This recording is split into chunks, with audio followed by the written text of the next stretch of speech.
बिस्मिल्लाहिर्रहमानिर्रहीम अस्सलाम वालेकुम। आज के लेक्चर में हमारा फोकस होगा चैप्टर नंबर 5 फाइनेंशियल मैथमेटिक्स। और इंशाल्लाह नेक्स्ट लेक्चर में हम लोगों ने chapter number 6 discounted cash flows means that annuity वगैरह को डिस्कस करना है। Annuity, net present value, IRR वो हम लोग इंशाल्लाह नेक्स्ट लेक्चर में डिस्कस करेंगे। और आज के लेक्चर में हम लोग सिंपल इंटरेस्ट, कंपाउंड इंटरेस्ट और उनसे रेलिवेंट कोई वर्ल्ड प्रॉब्लम्स वगैरह, कोई कॉम्प्लेक्स क्वेश्चंस वगैरह, इनके डिस्कशन को हम लोग देखेंगे। अगर हम लोग सबसे पहले इनके फार्मूलाज को एक नज़र देख लें कि हम लोग सिंपल और कंपाउंड इंटरेस्ट में कौन कौन से फार्मूलाज यूज करते हैं। अब देखिए, रवियन सेशन में मैं आपको ये नहीं बताने वाला कि सिंपल इंटरेस्ट क्या है, कंपाउंड इंटरेस्ट क्या है। ये बातें हम नहीं डिस्कस करने वाले। हम लोग चल रहे हैं कि हम लोगों ने कौन कौन से ऐसे फार्मूलाज हैं जो कि यहाँ पर डिस्कस करने हैं। तो सिंपल इंटरेस्ट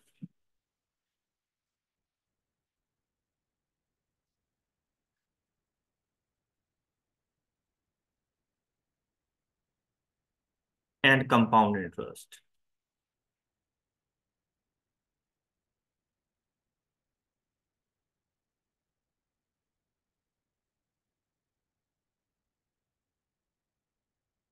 फार्मूलाज की डिस्कशन के बाद हमारे पास ये एनफ प्रैक्टिस क्वेश्चंस हैं।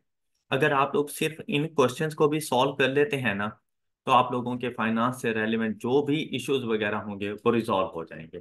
और यहाँ पर कोशिश की गई है कि हर किस्म का एक एक क्वेश्चन आप लोगों के लिए ज़रूर यहाँ पे मौजूद हो, ताकि आपको तमाम तर फार्मूलाज की मूवमेंट का पता चले, फार्मूलाज को यूज कैसे करना है और अमाउंट्स को किस तरह से मूव करना है, उस चीज़ का आप लोगों को आइडिया हो सके। तो अगर हम लोग सिंपल इंटरेस्ट की बात करें, तो बेटा सिंपल इंटरेस्ट हो, कंपाउंड इंटरेस्ट हो, इनमें हम लोगों ने ना तीन किस्म के फार्मूला जरूर देखने होते हैं।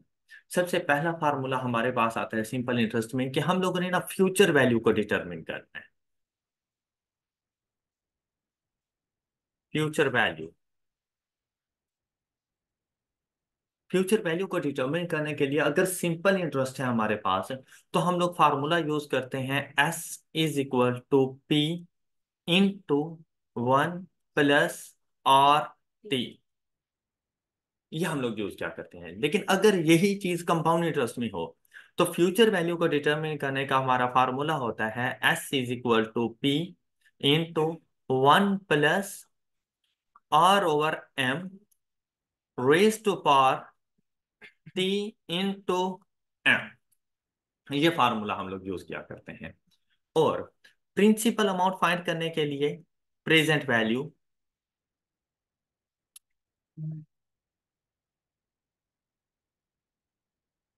प्रेजेंट वैल्यू या प्रिंसिपल अमाउंट फाइंड करनी हो, तो उसके लिए कोई नया फार्मूला नहीं है हमारे पास। मोस्टली कोशिश करें कि फार्मूला चेंज ना करना पड़े। क्या होता है कि आपको फ्यूचर की वैल्यू दे दी जाती है, rate of interest, time duration बता दिया जाता है, और वो आपसे पूछा जाता है कि इसकी प्रिंसिपल अमाउंट क्या होगी, लोन हम लोगों ने कितना ऑब्टेन किया, हम लोगों ने इन्वेस्टमेंट कितनी की। तो उसके लिए आप कोशिश करें कि फार्मूला फ्यूचर वैल्यू वाला ही यूज करें, सिर्फ पी की जगह पर कैलकुलेटर में एक्स पुट कर दें, तो आपको प्रिंसिपल अमाउंट मिल जाएगी। लेकिन कुछ क्वेश्चन हमारे ऐसे आएंगे जिसमें हमें फार्मूला ही प्रिंसिपल अमाउंट का यूज करना पड़ेगा। तो वहां पर हमें पता हो कि प्रेजेंट वैल्यू को जो फाइंड करने के लिए हम लोगों ने फार्मूला कौन सा यूज करना है, तो ये जो आप फैक्टर इसके साथ प्रेजेंट वैल्यू के साथ अप्लाई कर रहे हैं, ये फ्यूचर वैल्यू के साथ जाके डिवाइड हो जाता है। मतलब एज सच कोई नया फार्मूला नहीं है। तो हम इसको लिख सकते हैं P = S × 1 + RT raise to power -1। जब वो जाके डिवाइड होता है फैक्टर और हमने उसको न्यूमरेटर में लेकर आना हो, तो पावर अपना साइन चेंज कर देती है। तो यहां पर हम लोगों ने जस्ट इसकी पावर का साइन चेंज कर दिया। यही केस हमारे पास कंपाउंड इंटरेस्ट में है। Principal = future into same factor आपने अप्लाई कर देना है, 1 + R/M whole raise to power -T into M। ये फार्मूला यूज करते हैं हम लोग प्रिंसिपल अमाउंट को फाइंड करने के लिए। अब अगर आप लोग गौर करें ना, तो हम लोगों ने P को S से रिप्लेस किया, S को P से रिप्लेस किया, उसके अलावा ऐसा तो कुछ नहीं था ना। और फैक्टर बिल्कुल सेम फैक्टर हम लोगों ने अप्लाई किया। सिर्फ फर्क क्या है कि अगर फ्यूचर वैल्यू है तो पावर पॉजिटिव, और अगर प्रेजेंट वैल्यू है तो पावर नेगेटिव। बस इतना सा डिफरेंस है इसमें। ऑलराइट, याद रहेगा। नेक्स्ट हमारे पास फार्मूला आता रहता है इंटरेस्ट की अमाउंट को कैलकुलेट करना। इंटरेस्ट अमाउंट, तो सिंपल इंटरेस्ट में इंटरेस्ट की अमाउंट को कैलकुलेट करने का फार्मूला होता है I is equal to P R T, और कंपाउंड इंटरेस्ट में is equal to principal into 1 + R/M raise to power T into M -1। ये है कंपाउंड इंटरेस्ट की अमाउंट को फाइंड करने का फार्मूला। ये बात क्लियर हो गई। अच्छा, इसके लिए ना एक सिंपल सा फार्मूला भी हमारे पास होता है, और वो सिंपल और कंपाउंड इंटरेस्ट दोनों में यूज हो जाता है कि interest is the difference of future and present value. तो फिर चाहे नीचे वाले कोई फार्मूले ना अप्लाई करो, फ्यूचर वैल्यू डिटरमिन करो, प्रेजेंट वैल्यू आपको गिवन है, फ्यूचर और प्रेजेंट वैल्यू का डिफरेंस आपके पास इंटरेस्ट की अमाउंट बन जाएगा। फिर चाहे सिंपल इंटरेस्ट है चाहे कंपाउंड इंटरेस्ट है, ये एक यूनिवर्सल फार्मूला है आप लोगों के पास। ऑल राइट, यहां तक किसी को कोई इशू? ये है आप लोगों के पास बिल्कुल सिंपल से फार्मूला। ये उस टाइम पे यूज करनी है आप लोगों ने जब एक स्पेसिफिक अमाउंट आपको गिवन हो और आपने उसकी फ्यूचर वैल्यू फाइंड करनी हो आफ्टर सर्टेन टाइम पीरियड, और ड्यूरिंग द पीरियड ना तो रेट में किसी किस्म का कोई चेंज आए, ना ही किसी किस्म का कोई और चेंज आए, तो आप लोगों ने ये फार्मूला यूज करने हैं। लेकिन ये जरूरी नहीं कि हमेशा रेट कांस्टेंट रहे। मतलब मैंने एक लोन लिया, 1 लाख रुपए का लोन लिया, 10 साल के बाद जाके मैंने एक ही अमाउंट पे करनी है। हो सकता है फर्स्ट 4 इयर्स के लिए रेट ऑफ इंटरेस्ट डिफरेंट हो, नेक्स्ट 5 इयर्स के लिए रेट ऑफ इंटरेस्ट डिफरेंट हो, नेक्स्ट लास्ट 1 ईयर के लिए रेट ऑफ इंटरेस्ट डिफरेंट हो। ये सिचुएशन हो सकती है। तो ऐसी सिचुएशन में हमने इनमें से कोई भी फार्मूला नहीं यूज करना। तब हमारे पास अगर different rate of interest in different time duration हम लोग यूज कर रहे हैं, तो हमारे फार्मूलाज चेंज हो जाते हैं। तो उसके लिए जो हमारे पास फार्मूलाज आते हैं वो हम लोग अभी थोड़ी देर में डिस्कस कर लेते हैं। लेकिन जहां पर अगर आप लोग देखें तो मैं दो किस्म के फैक्टर्स अप्लाई कर रहा हूं। एक मेरे पास आ रहा है 1 + RT। अगर मैं सिंपल इंटरेस्ट में बात करूं तो मेरे पास एक फैक्टर आ रहा है 1 + RT। ये वो फैक्टर है जो मेरी प्रिंसिपल अमाउंट के साथ मल्टीप्लाई होकर उसको फ्यूचर वैल्यू में कन्वर्ट कर देता है। लेकिन अगर कंपाउंड इंटरेस्ट में बात करूं तो ये फैक्टर मेरे पास मौजूद है 1 + R/M raise to power T × M। अगर आप लोग प्रिंसिपल अमाउंट से फ्यूचर की वैल्यू फाइंड करो तो हमारी जो अजम्पशन होती है वो ये होती है कि future value is always greater than principal amount. तो हमारी प्रिंसिपल अमाउंट ज्यादा हो जाती है, मतलब प्रिंसिपल अमाउंट ज्यादा होकर फ्यूचर की वैल्यू बना देती है। तो ये वो फैक्टर है जो मेरी प्रिंसिपल अमाउंट के साथ मल्टीप्लाई होकर फ्यूचर की वैल्यू बनाता है। तो इस फैक्टर को हम लोग कहते रहते हैं compounding factor.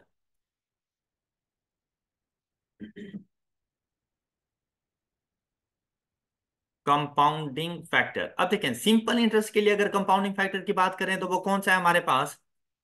1 + R। Compound interest में कंपाउंडिंग फैक्टर की बात करें तो वो कौन सा है हमारे पास? 1 + R/M whole raise to power T × M।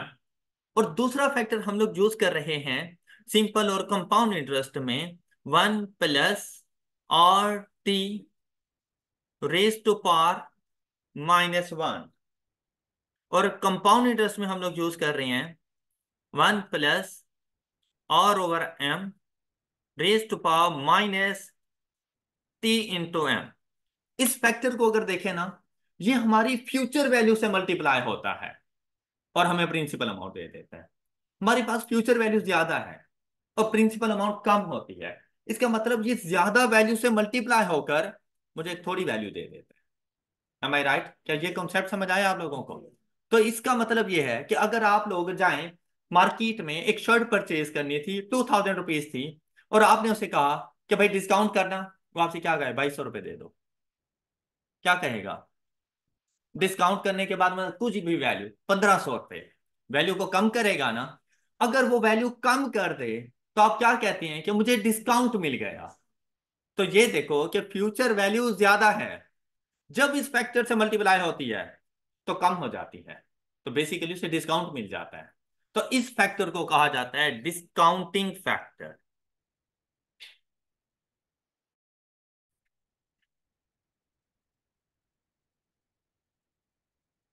Discounting factor. अब ये आपसे एमसीक्यूज पूछे जा सकते हैं और आप लोगों ने ये बात याद रखनी है कि compounding factor always greater than one. Greater than equal to नहीं, always greater than one. And discounting factor always less than one. चाहे जो मर्जी रेट ऑफ इंटरेस्ट हो, जो मर्जी टाइम ड्यूरेशन हो, जब कंपाउंडिंग फैक्टर में जाकर उनको पुट करेंगे तो वन से ग्रेटर आंसर मिलेगा, और जब डिस्काउंटिंग फैक्टर में पुट करेंगे तो वन से लेस, लेकिन जीरो से ग्रेटर। मतलब होगा पॉजिटिव में आंसर, लेकिन 0 पॉइंट समथिंग। ऑल राइट, तो डिस्काउंटिंग फैक्टर की वैल्यू हमेशा इस फैक्टर से और लेस देन वन होनी। अब नेक्स्ट हम लोग, ये आपसे एमसीक्यूज में ये बात पूछी जा सकती है, तो आप लोगों को इस चीज का आइडिया होना चाहिए कि फ्यूचर की वैल्यू को डिटरमिन करना हम लोगों ने, तो वो कंपाउंडिंग प्रोसेस कहलाता है। तो उसके लिए जो फैक्टर यूज किया जाता है उसे कंपाउंडिंग फैक्टर। और अगर हम लोगों ने फ्यूचर वैल्यू की मदद से प्रिंसिपल अमाउंट को फाइंड करना हो तो ये प्रोसेस डिस्काउंटिंग प्रोसेस कहलाता है। और इसमें जो हमारी मदद कर रहा होता है, जो फैक्टर, जो फार्मूला हमारी मदद कर रहा होता है, उसे कहा जाता है डिस्काउंटिंग फैक्टर। ये बात क्लियर हो गई? ये जो ऊपर फार्मूलाज हम लोगों ने लिखे थे, उसमें हमारी अजम्पशन ये होती है कि principal amount is always less than future value. तो भाई लोन में कम लूंगा, लेकिन जब रिटर्न करने जाऊंगा ज्यादा रिटर्न करूंगा। इन्वेस्टमेंट में कम करूंगा, लेकिन इन्वेस्टमेंट करने के बाद आफ्टर सर्टेन टाइम ड्यूरेशन जब रिटर्न मुझे मिलेगा, ज्यादा अमाउंट का मिलेगा। मतलब क्या आप ऐसी जगह पे इन्वेस्ट करोगे जहां पे मैं आपसे कहूं कि आप 1 लाख रुपए इन्वेस्ट करें और मैं आपको 3 साल के बाद 80,000 रुपए दूंगा? तो लाजमी बात है आपका जो रिटर्न होना है वो ग्रेटर होना है, फ्यूचर की वैल्यू ग्रेटर होनी है। लेकिन ये हमेशा ऐसी सिचुएशन नहीं होती कि हमारे पास फ्यूचर की वैल्यू ग्रेटर हो, ये हमेशा ऐसी सिचुएशन नहीं होती। कुछ हमारे पास ऐसी कंडीशंस आ जाती हैं जिसमें हमारे पास फ्यूचर की वैल्यू कम होती है, जबकि प्रिंसिपल अमाउंट हमारे पास ज्यादा होती है। अच्छा, अगर ऐसी सिचुएशन आपको क्वेश्चन में पता चल जाए, मुझे बताएं कि वैल्यू को कम करना है आप लोगों ने, फ्यूचर की वैल्यू कम है, तो क्या आप प्लस करेंगे? नहीं, आपको माइनस करना पड़ेगा। मैं बात कर रहा हूं कि अगर आपको यह पता हो कि आपकी जो प्रिंसिपल की अमाउंट है वो ग्रेटर है as compare to your future value, P is greater than your future value, तो ऐसी सिचुएशन में आप लोगों ने जो फार्मूलाज यूज करने हैं, फार्मूले में थोड़ा सा चेंज आ जाता है। और हम लोग सिंपल इंटरेस्ट में देखिए, फ्यूचर वैल्यू को फाइंड करने का क्या फार्मूला यूज करते थे? S is equal to P into 1 plus RT। बस इतना फर्क है कि ये अब 1 माइनस RT हो जाएगा। ऑल राइट, कि अगर देखें प्लस उस टाइम पे करना जब आपको पता हो कि फ्यूचर की वैल्यू ज्यादा है और प्रिंसिपल कम है, तो मैं प्रिंसिपल अमाउंट में कुछ ना कुछ ऐड करूंगा तो ज्यादा अमाउंट बनेगी ना, तो प्लस का फार्मूला। लेकिन अगर आपको पता हो कि आज मेरे पास वैल्यू 100 है जो कि बाद में 80 हो जानी है, तो क्या मैं उसमें ऐड करूं? तो क्या करूं? वही तो किया है कि फिर नेगेटिव साइन का फार्मूला। ऑलराइट, तो कंपाउंड इंटरेस्ट में अगर हम लोग मौजूद हों, तब ये फार्मूला हमारे पास क्या बन जाएगा? S is equal to P into 1 minus R/M whole raise to power T/M। Future value find करते हुए कभी भी पावर नेगेटिव नहीं आती। ऑलराइट, तो T/R, हाँ आर के साथ नेगेटिव का साइन, क्योंकि वैल्यू कम होने जा रही है। क्या आप मुझे बता सकते हैं कि प्रैक्टिकल लाइफ में ऐसी कौन सी एग्जांपल्स हैं जिसमें हमें यह पता चले कि फ्यूचर की वैल्यू कम है और प्रिंसिपल अमाउंट ज्यादा है? अकाउंटिंग में डेप्रिसिएशन, एसिड की वैल्यू स्टार्ट में ज्यादा होती है and after certain time duration on annual basis value कम होती जाती है। ऐसे ही है, क्या मैं उसके ऊपर प्लस का फार्मूला अप्लाई करूं?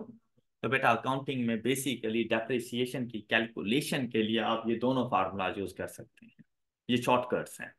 आप लोगों के पास दो किस्म के मेथड्स मौजूद थे, एक आपके पास है straight line method of depreciation, उसके लिए सिंपल इंटरेस्ट का फार्मूला। और दूसरा आपके पास reducing balance method, compound interest का फार्मूला। और वहां पे जो डेप्रिसिएशन रेट है वो आपके आर की वैल्यू है। और आप लोगों ने सपोज आपके पास एक एसिड मौजूद है, 1 लाख रुपए का एसिड मौजूद है, उसकी लाइफ है 5 साल, और आपको मतलब कुछ भी इस तरह का रेट ऑफ डेप्रिसिएशन बता दिया कि 20% रेट ऑफ डेप्रिसिएशन है। बताओ 3 साल के बाद उसकी डब्ल्यूडीवी क्या होगी? ये डब्ल्यूडीवी फाइंड करने का फार्मूला है, शॉर्टकट मेथड। All right. दूसरा, अगर आपने कहीं पर इन्वेस्टमेंट की, यह अलग बात है, इन्वेस्टमेंट हमेशा इसीलिए की जाती है कि मुझे रिटर्न मिले, प्रॉफिट्स मिले। क्या जरूरी है कि हमेशा प्रॉफिट्स मिले? लॉस हो सकता है। तो अगर आपको लॉस हो जाए तो आप प्लस नहीं करोगे। मैं अगर क्वेश्चन में कह दे कि आपने 1 लाख रुपए की इन्वेस्टमेंट की थी और आपको 2 साल के बाद उसके ऊपर लॉस हो गया eight a rate of 12%, plus का फार्मूला ना यूज करना, माइनस का फार्मूला जाके यूज कर लेना। बात क्लियर हो गई? फिर अब यहाँ पर बच्चों को अक्सर जो इश्यूज आते हैं वो ये, क्वेश्चन में हमें कैसे पता चलेगा कि ये सिंपल इंटरेस्ट का क्वेश्चन है या कंपाउंड इंटरेस्ट का क्वेश्चन है? तो मोस्टली वो खुद बता देते हैं, लेकिन अगर ना बताए तो हिंट मौजूद होते हैं क्वेश्चन में कि मैंने इसको सिंपल इंटरेस्ट से सॉल्व करना है या कंपाउंड। ये सबसे बड़ा हिंट हमारा रेट ऑफ इंटरेस्ट होता है। रेट ऑफ इंटरेस्ट ने बताना होता है कि हम लोगों ने सिंपल इंटरेस्ट यूज करना है या कंपाउंड। अगर रेट ऑफ इंटरेस्ट के साथ है rate is equal to rate of interest is 12% per annum, बस इतनी सी बात है। कहता है find future value after 5 years, आपने सिंपल इंटरेस्ट से जाके फाइंड करनी है। लेकिन अगर रेट के साथ पर एनम के साथ किसी किस्म की कोई कंपाउंडिंग का वर्ड यूज कर लेता है, compounding annually, semi annually, quarterly, monthly, daily, कुछ भी इसके, या पेएबल, कंपाउंडिंग का वर्ड, या payable annually, payable semi annually, एक ही मीनिंग है दोनों के, तब कंपाउंड इंटरेस्ट का फार्मूला अप्लाई होना है। तो रेट ऑफ इंटरेस्ट ने बताना होता है हमने किस तरह से फाइंड करना है। फिर कुछ सिचुएशंस ऐसी होती हैं कि हमें पता चलता है कि हमने कंपाउंड इंटरेस्ट लगाना है या सिंपल इंटरेस्ट लगाना है। अगर कभी भी पॉपुलेशन में इंक्रीज या डिक्रीज की बात कर ले तो हमेशा कंपाउंड इंटरेस्ट अप्लाई होगा। सेल्स में किसी किस्म की कोई ग्रोथ आ जाए, प्रॉफिट्स में किसी किस्म की कोई ग्रोथ आ जाए, तो हमेशा कंपाउंड इंटरेस्ट यूज होगा। उन पे सिंपल, अब देखो वो सिर्फ आपसे ये कहेगा the growth rate is 12%, find future value after 5 years, तो मैंने कंपाउंड इंटरेस्ट, अब उसके साथ कोई वो नहीं है, कंपाउंडिंग एनुअली, सेमी एनुअली कुछ नहीं लिखा हुआ, लेकिन मैंने जाके कंपाउंड इंटरेस्ट लगाना है।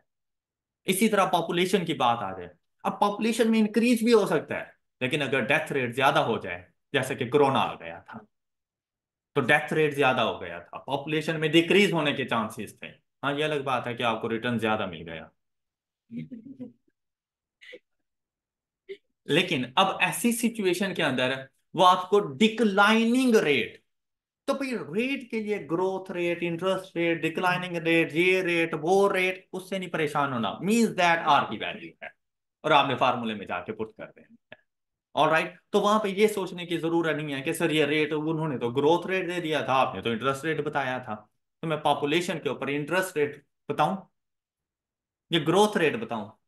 इसी तरह सेल्स के ऊपर, भाई मेरी सेल्स हैं पिछले साल 100 मिलियन की हुई थी, इस साल 120 मिलियन की हुई हैं, मैं क्या कहूंगा? द इंटरेस्ट रेट इज 20%, मैं कहूंगा ग्रोथ रेट इज 20%। वैल्यू कम हो जाएगी तो मैं इंटरेस्ट तो नहीं कहूंगा ना, मैं क्या कहूंगा? Declining rate is this. Clear? तो उससे परेशान, इसी तरह डिस्काउंटेड रेट, कंपाउंडिंग रेट। अब डिस्काउंटेड रेट कहने का मतलब यह होता है कि भाई प्रिंसिपल अमाउंट फाइंड करने के लिए जो रेट यूज किया जाता है उसे डिस्काउंटेड रेट, क्योंकि डिस्काउंटिंग फैक्टर अप्लाई करना है। और फ्यूचर वैल्यू को फाइंड करने के लिए जो रेट ऑफ इंटरेस्ट यूज किया जाता है उसे कंपाउंडिंग रेट। ऑल राइट, तो उस चीज से नहीं परेशान हो जाना कि पता नहीं ये क्या कर रहा है।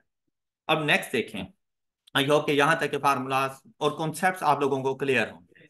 देखिए बेटा, अगर मैं चाहता ना, मैं डायरेक्ट इन क्वेश्चंस पे आ जाता, क्वेश्चन सारे सॉल्व हो जाते, लेकिन देखिए ये क्वेश्चन उस टाइम तक सॉल्व नहीं हो सकते जब तक फार्मूलाज पे अच्छी ग्रिप ना हो। तो पहले आपको फार्मूलाज का पता होना चाहिए कि इस पूरे चैप्टर में हम लोगों ने पढ़ना क्या कुछ है। जब ये सारे कॉन्सेप्ट्स आपके माइंड में मौजूद होंगे, फिर आप कोई भी क्वेश्चन उठाएंगे ना, इजीली सॉल्व हो जाएगा कि इसको इस तरह से सॉल्व करें। फिर सिर्फ हमारे हाथों में कैलकुलेटर होगा, और क्वेश्चन के सोल्यूशन आते थे। ओके, नेक्स्ट देखें। अभी थोड़ी देर पहले मैंने आप लोगों से बात की थी different rate of interest in different time duration, लेकिन उससे पहले ये एम की वैल्यू देख लें। बेटा एम से मुराद होता रहता है number of compounding in 1 year. M is equal to number of compounding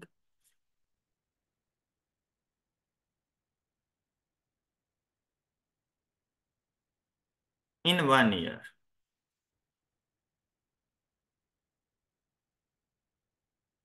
number of compounding in 1 year. बेटा ये डिफरेंट हो सकती है।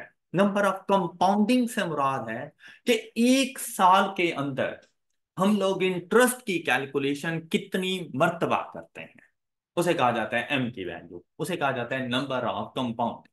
और रेट ऑफ इंटरेस्ट के साथ ये चीज गिवन होती है। अब हम लोगों ने देखना है कि डिफरेंट डिफरेंट सिचुएशन में हमारे पास एम की क्या वैल्यू आएगी। तो आपके रेट ऑफ इंटरेस्ट के साथ ये सिचुएशंस गिवन होगी, और उनमें जो हमारे पास कॉमन सिचुएशंस हैं वो हमारे पास आती हैं कंपाउंडिंग एनुअली। मोस्टली हम लोग ये यूज कर रहे होते हैं। अगर आपको ये पता चल जाए कि कंपाउंड इंटरेस्ट का क्वेश्चन है और रेट के साथ कंपाउंडिंग नहीं है तो कंपाउंडिंग एनुअली। All right. तो कंपाउंडिंग एनुअली हो उसके साथ अक्सर सी ए लिखा जाता है, compounding annually, rate of interest per annum compounding annually. तो एम की वैल्यू अब देखिए साल में एक मरतबा सिर्फ कैलकुलेशन है, तो एम की वैल्यू 1 है। और अगर आपके पास कंपाउंडिंग एनुअली हो तो R divided by M and T into M करने की जरूरत नहीं है, क्योंकि जो भी रेट ऑफ इंटरेस्ट होगा divided by 1 is equal to that rate of interest, कोई चेंज नहीं आने वाला। इसी तरह से टी कुछ भी हो मल्टीप्लाइड बाय 1 तो वो टी ही रहेगा, फिर एम को लिखने की जरूरत नहीं है अगर rate of interest compounding annually. ये उस टाइम पे यूज होता है जब rate of interest other than compounding annually हो, तब आप लोगों ने ये चीज लिखनी होती है। अब देखें अदर देन कंपाउंडिंग एनुअली हमारे पास क्या हो सकता है, कंपाउंडिंग सेमी एनुअली, इसको कंपाउंडिंग हाफ ईयरली भी कहते हैं, या पेएबल हाफ ईयरली कह सकते हैं।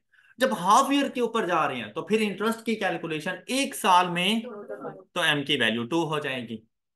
इसी तरह से अगर हम बात करें हमारे पास हो सकता है कंपाउंडिंग क्वार्टरली। आई होप कि ये आप इस तरह से समझ लेंगे, ये चीज C Q stand for compounding quarterly. अगर क्वार्टरली है तो एक साल में कितने क्वार्टर होते हैं, तो इंटरेस्ट की कैलकुलेशन 4 मरतबा एम की वैल्यू 4 हो जाएगी। इसी तरह से कंपाउंडिंग मंथली हो तो एम की वैल्यू 12 हो जाएगी। इसी तरह अगर कंपाउंडिंग वीकली हो 52, कंपाउंडिंग डेली हो 365। अच्छा ये तो है कॉमन जो आपसे पूछे जा सकते हैं, लेकिन कभी कभी आई क्या में ट्विस्ट आ जाता है, और वो ट्विस्ट ये होता है कि सपोज वो आपसे ये कह देता है कंपाउंडिंग बाय मंथली, या कह देता है कंपाउंडिंग सेमी मंथली, इसी तरह से कंपाउंडिंग बाय क्वार्टरली, और compounding by sorry semi quarterly. इस किस्म की भी कुछ ना कुछ कंपाउंडिंग आपके पास आ सकती हैं। ये उस टाइम पर जब वो आपको थोड़ा सा घुमाना चाहे तो आप घूम जाना, नहीं तो फिर आपको ये पता होना चाहिए। अब देखें बेटा ये बाय से मुराद ये बाय नहीं है, बी बाय नहीं है, और इससे मुराद ये बाय बाय भी नहीं है। ओके, ये जो बाय है ना ये वाला है। ऑलराइट, और इससे मुराद होता है ट्वाइस, इस बाय से मुराद होता है ट्वाइस। ऑलराइट। अच्छा अब देखें जब बात की जाती है, तो बाय समझाने से पहले आप आ जाएं जरा इधर। सेमी, जब मैंने कहा ना कंपाउंडिंग एनुअली तो आपने कहा 1, जब मैंने कहा सेमी एनुअली आपने कहा 2, क्या मतलब हाफ ईयरली, क्या मतलब कि भाई एक साल को 2 हिस्सों में डिवाइड कर। ऑलराइट, तो हमेशा याद रखना कि जहां पे वर्ड सेमी आ जाए डिवाइडेड बाय 2 मतलब हाफ, डिवाइडेड बाय 2 या हाफ यहां पर आ जाता है हमारे पास जब भी वर्ड सेमी हम लोग यूज कर लेते हैं। इट मींस दैट देखिए जब कंपाउंडिंग मंथली था तो 12, सेमी मंथली मतलब मंथ्स में भी 2 times, means that after 15 days, half monthly. Semi annually को हाफ ईयरली कहा था ना, तो सेमी मंथली को हाफ मंथली आफ्टर 15 days। तो compounding semi monthly means that 24 की वैल्यू, साल में 24, हर महीने में 2 मरतबा। मैंने कहा था डिवाइडेड बाय 2, मैंने ये नहीं कहा 12 डिवाइडेड बाय 2, नहीं, मंथ्स डिवाइडेड बाय 2, तो वो हाफ मंथ बन जाएगा। जब हाफ मंथ से चलेंगे तो एक साल में 24 मरतबा। ऑल राइट, ये बात समझ आ गई। तो बेटा ये जो बाय मंथली है इसका उलट है। सेमी मंथली मतलब मंथ्स डिवाइडेड बाय 2, और बाय मंथली मतलब months multiplied by 2, means that 2 months में 1 टाइम कंपाउंडिंग। कि जो हम लोग कंपाउंडिंग कर रहे हैं वो आफ्टर 2 मंथ्स कर रहे हैं। तो पूरे साल में कितनी मरतबा करेंगे? 6 टाइम्स। क्या आपको ये बात समझ आ गई है? अच्छा, तो फिर मुझे बताओ, जब मैंने आपसे ये कहा कि compounding by quarterly, what does it mean जी? 2 क्वार्टर्स के बाद। तो ऐसा नहीं लग रहा जैसे सेमी एनुअली? तो यहां पे 2 ही आएगा, और ये इज इक्वल टू है compounding semi annually. 2 quarter is equal to half year. 2 quarters is equal to half year. Compounding semi annually के इक्वल है। देखो उसकी भी कंपाउंडिंग 2 थी, और इसकी कंपाउंडिंग भी 2 है। ऑलराइट, तो कंपाउंडिंग सेमी क्वार्टरली से क्या मुराद है? 8 टाइम्स। अब इसका क्या मतलब कि हर 1.5 माह के बाद, एक क्वार्टर 3 माह का होता है, तो उसका हाफ करें तो 1.5 माह, 1.5 मंथ्स। तो 12 मंथ्स में टोटल 1.5 मंथ्स कितने होंगे? 8। ऑलराइट, ये है ट्विस्ट। ये कभी कभी आपसे पूछे जा सकते हैं, ये डिपेंड करता है आपकी किस्मत पे, कि उस टाइम पे आपकी किस्मत कैसी है। लेकिन किस्मत जैसी भी हो, बुरी किस्मत बनाने के लिए आपको जोर नहीं लगाना पड़ता, लेकिन अच्छी किस्मत लगाने के लिए, बनाने के लिए आपको जोर लगाना पड़ता है। तो ये आपने अपनी अच्छी किस्मत अब आपने खुद बनाई है, क्योंकि अब आपको पता है। अब चाहे आपके आई कैप के एग्जाम में इस किस्म का कोई कॉन्सेप्ट आ भी जाए, आपको पता है बुरी किस्मत बुरी नहीं रहेगी, अच्छी बन चुकी है। बात क्लियर हो गई? कोई क्वेश्चन इसमें? अच्छा, ये जो हमारे पास आया है 15 डेज कंपाउंडिंग सेमी मंथली, इसको कंपाउंडिंग फोर्टनाइटली भी कहा जाता है।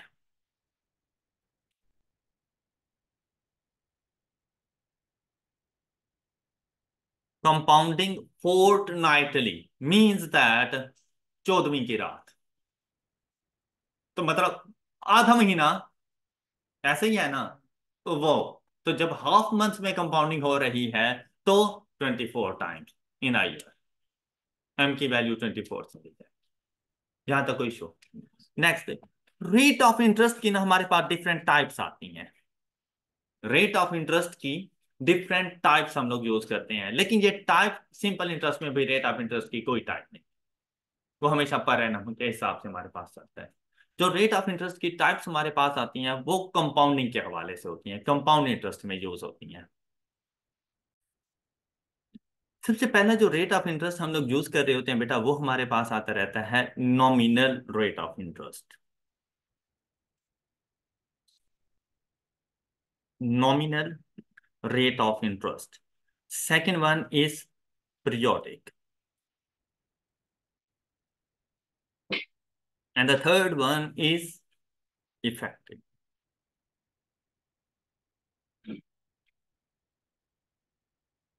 Effective rate of interest. Nominal rate of interest को हम लोग डिनोट कर रहे होते हैं स्मॉल आर से। पीरियोडिक रेट ऑफ इंटरेस्ट को हम लोग डिनोट करते हैं आर पी से। R rate and P stand for periodic, periodic rate of interest. और इफेक्टिव रेट ऑफ इंटरेस्ट को हम लोग डिनोट करते हैं ई से।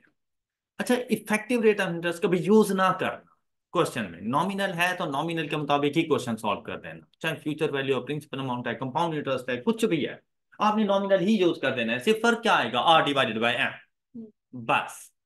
फर्क क्या है भाई नॉमिनल में, पीरियोडिक में, इफेक्टिव में? तो डिफरेंस ये है कि nominal rate of interest always per annum with different compounding, हमेशा पर एनम होगा लेकिन कंपाउंडिंग डिफरेंट होगी, इसलिए वो मैंने आगे डैश लगा दिया। ये एनुअल भी हो सकता है, semi annual, quarterly, monthly, daily, कुछ भी हो सकता है, लेकिन पर एनम होगा, सालाना। ये बिल्कुल ऐसे ही है जैसे आप लोग किसी ब्रांड के बाहर देखो ना तो 50% ऑफ बड़ा सा लिखा हुआ होता है, लेकिन उसके अंदर जाके घुस के देखो तो लिखा हुआ है अप टू। तो मतलब बताओ 50% रहा है, अंदर जाके आप ढूंढते फिरते हैं यार 50% ऑफ वाली आइटम कौन सी है, और जो आपको पसंद है वो न्यू अराइवल है। ओके, और आप गलती से पूछ लो यार 50% वाला कौन सा है, वो कहता है वो एंड पे जाके देखो दो शूज रखे हुए हैं, और वो 50% पे, वो बल्कि मुफ्त भी दें तो शायद मैं ना लेके जाऊं, वैसे आइटम्स होती हैं। लेकिन क्या अट्रैक्ट करते हैं, अंदर गए हो ना ब्रांड के अंदर, बस उसने बुलाना था आपको, भाई एक मर्तबा आओ तो सही, तो आप पहुंच गए। तो ये जो बैंकिंग सिस्टम है ना वो भी ऐसा ही है, लोन के लिए या इन्वेस्टमेंट के लिए आपको अट्रैक्ट करने के लिए रेट ऑफ इंटरेस्ट हाई बताए जाते हैं, या अगर लोन लेना है तो लो बताया जाता है, लेकिन साथ में कंपाउंडिंग ने सारा काम खराब कर देना है। कि मतलब जब कंपाउंडिंग हो गई है ना, तो जो बता रहे हैं वो चार्ज नहीं कर रहे, उससे ज्यादा चार्ज कर रहे हैं। कितना चार्ज कर रहे हैं वो बताएगा इफेक्टिव रेट ऑफ, नॉमिनल बताएगा आपको बताया कितना गया था, इफेक्टिव बताएगा आपसे चार्ज कितना हुआ है। ये बिल्कुल ऐसे ही है कि अगर मैंने एक लोन लिया 1 लाख रुपए का 20% इंटरेस्ट के मुताबिक, तो मेरे मुताबिक 1 साल के बाद चला जाऊं तो मैं 120,000 जाके रिटर्न कर दूंगा, एम आई राइट? ऐसे ही है ना। लेकिन जब मैं रिटर्न करने के लिए गया उसने कहा नहीं भाई 120 कहाँ से, आपका तो 132 बनता है। बाद में पता चला कंपाउंडिंग डेली लगी हुई थी, और मैंने उसको इग्नोर कर दिया, हालांकि वही 20% ही था, लेकिन मैंने समझा शायद कंपाउंडिंग एनुअली है, उसने कंपाउंडिंग डेली की हुई थी। तो रेट ऑफ इंटरेस्ट बहुत हाई हो जाना है, डेली बेसिस पे इंटरेस्ट पर इंटरेस्ट आप पे कर रहे हो। यही वजह होती है कि इंटरेस्ट की अमाउंट आपके प्रिंसिपल अमाउंट से भी ज्यादा बड़ी हो जाती है, आपको पता ही नहीं चलता। तो वो बताएगा आपको इफेक्टिव रेट ऑफ इंटरेस्ट। दूसरा, इसको पढ़ने का मकसद आपके आई कैप के एग्जाम्स के अंदर नॉमिनल रेट दे देगा, इफेक्टिव पूछ लेगा, इफेक्टिव दे देगा, नॉमिनल पूछ लेगा, इफेक्टिव देकर पीरियोडिक पूछ लेगा, जो मर्जी करता है करने दो, फार्मूला एक ही याद रखना, और जो मिसिंग वैल्यू है वहां पे एक्सपोर्ट करते हैं ना, बस आपका क्वेश्चन सॉल्व हो जाएगा। ये बात क्लियर हो गई? फिर आपसे ना डिफरेंट सिचुएशंस आएंगी कि आपके इन्वेस्टर हैं, अमीर तरीन लोग हैं भैया, आप लोग हैं, आप इन्वेस्टर हैं, आप इन्वेस्ट करना चाह रहे हैं, बैंकिंग ने कहा हमारे पास आ जाओ, 12% देंगे आपको कंपाउंडिंग सेमी एनुअली। दूसरे ने कहा हमारे पास आ जाओ, हम आपको 12.2% देंगे कंपाउंडिंग एनुअली। तीसरे ने कहा हमारे पास आ जाओ, हम आपको 11.7% देंगे कंपाउंडिंग डेली। हमने इन्वेस्टमेंट कहाँ करनी है, तो हमने सिर्फ उसकी न्यूमेरिकल वैल्यू 12.2, और हम चले जाएंगे, कभी भी नहीं। ये सारे नॉमिनल रेट ऑफ इंटरेस्ट थे, अगर आप लोग गौर करें सारे पर एनम थे विद डिफरेंट कंपाउंडिंग, ये सारे नॉमिनल रेट ऑफ इंटरेस्ट थे। कभी भी decision making nominal rate of interest पर ना करना, उन सब नॉमिनल रेट ऑफ इंटरेस्ट का इफेक्टिव रेट फाइंड करना, और फिर जाके उसमें से देखना कि मेरे लिए सूटेबल कौन सा है। फिर मैं यहां पे ये नहीं कह सकता कि हायर को सिलेक्ट कर लेना, पता चले आपने लोन लिया हुआ था, तो हायर को नहीं सिलेक्ट करना, फिर लोअर चला जाएगा। और अगर आप इन्वेस्टर हैं तो हायर को सिलेक्ट करेंगे। ऑल राइट, बात समझ आ गई सब बताऊं? ये वो कॉन्सेप्ट हैं जो आपके एग्जाम में आने हैं, और मैं यहां पर मोस्टली आपके एग्जाम को ही फोकस करूंगा। अच्छा, यहां पे देखें नॉमिनल रेट ऑफ इंटरेस्ट, तो एक एग्जांपल ले लेते हैं, जैसे आपसे कह देगा कि भाई आपके पास है 12% compounding quarterly per annum, understood हो जाता है फिर। ऑल राइट, जैसे ही कहते हैं 12% compounding quarterly means that per annum compounding quarterly. अब बात करें अगर पीरियोडिक रेट की, तो पीरियोडिक रेट नाम से जाहिर है पर पीरियड रेट, मतलब ये पर एनम था, नॉमिनल रेट पूरे एक साल का रेट था, पीरियड लेस देन 1 ईयर, और वो पीरियड एक सेमी एनुअल भी हो सकता है, ये एक क्वार्टर भी हो सकता है। एक क्वार्टर का क्या रेट बनेगा, एक महीने का क्या रेट बनेगा, ये पीरियोडिक रेट है। एक दिन में कितना चार्ज कर रहा है, ये पीरियोडिक रेट है। भाई अगर 12% पूरे साल में चार्ज कर रहा है, तो फिर 6 माह में कितना कर रहा होगा, 6%। तो फिर एक क्वार्टर में कितना कर रहा होगा, 3%। एक मंथ में कितना कर रहा होगा, 1। ये पीरियोडिक रेट है। ऑलराइट, तो पीरियोडिक रेट फाइंड करने के लिए हम लोग nominal rate divided by number of compounding, nominal rate divided by number of compounding. अब देखें, मेरे पास नॉमिनल रेट कितने हैं, 12%। कंपाउंडिंग में एम की वैल्यू क्या आ रही है, 4। तो पर क्वार्टर रेट आ जाएगा, और वो पर क्वार्टर रेट कितना है, 3%। अब इसके साथ कंपाउंडिंग का वर्ड नहीं यूज करना, पर क्वार्टर। ऑलराइट, कि एक क्वार्टर का रेट ऑफ इंटरेस्ट 3% है। अब देखो, नॉमिनल को पीरियोडिक में कन्वर्ट कर लिया, तो क्या पीरियोडिक को नॉमिनल में नहीं कन्वर्ट कर सकते, क्या करूं, periodic multiplied by M, nominal divided by M is equal to periodic, and periodic multiplied by M is equal to nominal. और तो फिर नॉमिनल के साथ सेम कंपाउंडिंग यूज करना जो एम की वैल्यू आपने यूज की है। अगर मल्टीप्लाइड बाय 4 है तो कंपाउंडिंग क्वार्टरली, मल्टीप्लाइड बाय 12 है कंपाउंडिंग मंथली, मल्टीप्लाइड बाय 2 है कंपाउंडिंग सेमी। ऑलराइट, और अगर कंपाउंडिंग एनुअली है तो बेटा पीरियोडिक और नॉमिनल रेट में कोई फर्क ही नहीं है। ऑलराइट, अगर कंपाउंडिंग एनुअली है तो आपके नॉमिनल में और पीरियोडिक रेट में कोई डिफरेंस नहीं, कोई इशू यहां तक। नेक्स्ट देखें, effective rate of interest. Effective rate of interest के लिए हमेशा याद रखना कि पर एनम कंपाउंडिंग एनुअली, हर वो रेट ऑफ इंटरेस्ट जो पर एनम कंपाउंडिंग एनुअली हो वो effective rate of interest. Nominal में और इफेक्टिव में क्या डिफरेंस आ गया है, कि नॉमिनल विद डिफरेंट कंपाउंडिंग, जबकि इफेक्टिव ऑलवेज कंपाउंडिंग एनुअली। ये बात क्लियर हो गई। फाइंड कैसे करना है, E इज इक्वल टू, इसका जो फार्मूला है 1 plus R over M raise to power M minus 1, ये इसका फार्मूला है। 1 प्लस आर से मुराद nominal rate of interest, M से मुराद उस नॉमिनल रेट ऑफ इंटरेस्ट की कंपाउंडिंग क्या हो रही है, रेज टू पावर वही सेम। अब देखिए, हम लोगों ने देखना होता है पर एनम, तो टाइम एक साल हो गया है ना, तो इसलिए टी नहीं लगा रहा, क्योंकि टी की वैल्यू 1 है, तो 1 लिखने की जरूरत नहीं है। बात क्लियर हो गई, -1। अब देखें, अगर मैंने इसी को कैलकुलेट करना हो कि 12% कंपाउंडिंग क्वार्टरली, मुझे बताया गया लेकिन चार्ज ये नहीं किया जाएगा, एक साल के बाद चार्ज कुछ और करेंगे, क्या करेंगे वो इफेक्टिव रेट में बताना है।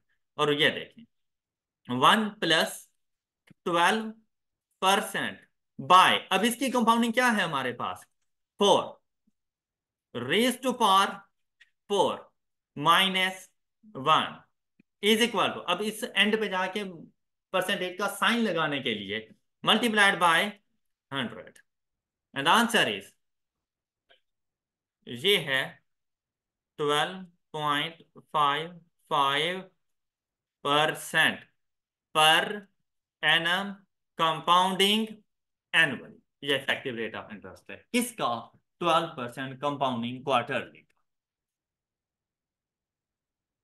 ओके, बताया गया था कि 12% इंटरेस्ट नहीं गई, लेकिन जब साल के बाद पे करने के लिए गया तो 12.55 मुझसे इंटरेस्ट दिया।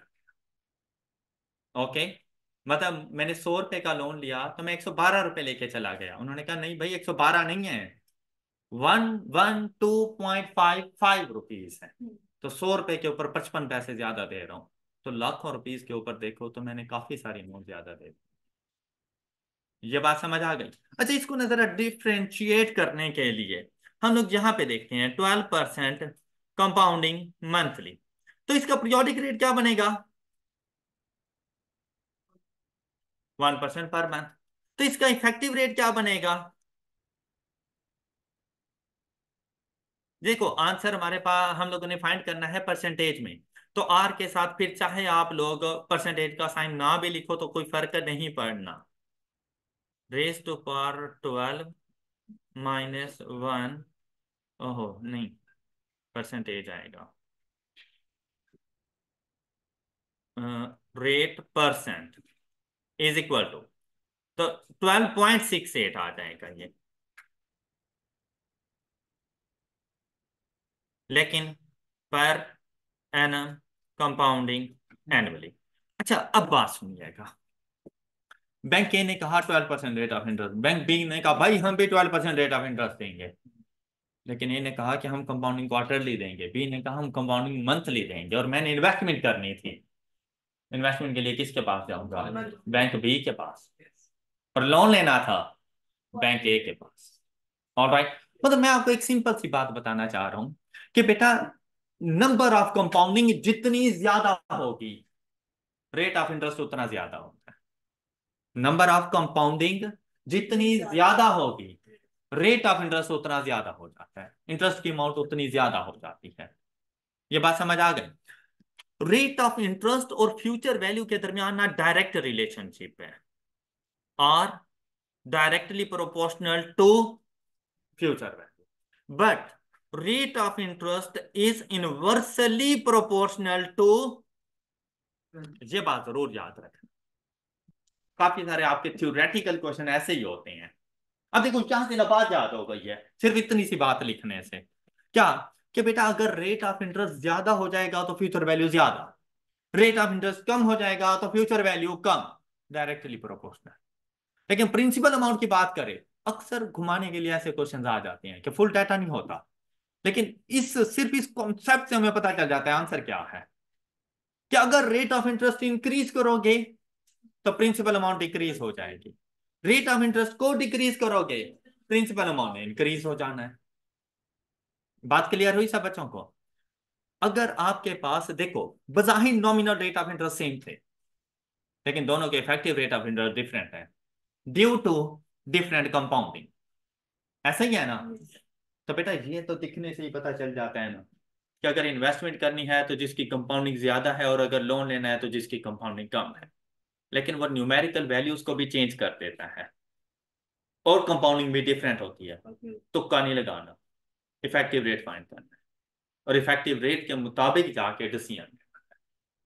बात समझ आ गई सब बच्चों को? कोई इशू यहां तक? चलो शाबाश, गुड। नेक्स्ट चलते हैं। मैंने आपसे कहा था कि डिफरेंट टाइम ड्यूरेशंस में different rate of interest use किए जाते हैं। Different rate of interest in different time durations.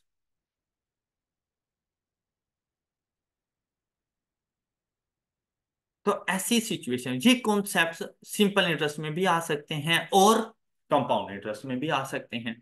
तो अगर ये फर्स्ट में हम लोग लिखेंगे सिंपल इंटरेस्ट को, और इधर कंपाउंड इंटरेस्ट, तो वही इश्यूज है हमारे पास कि हम लोगों ने फ्यूचर वैल्यू को भी डिटरमिन करना होगा,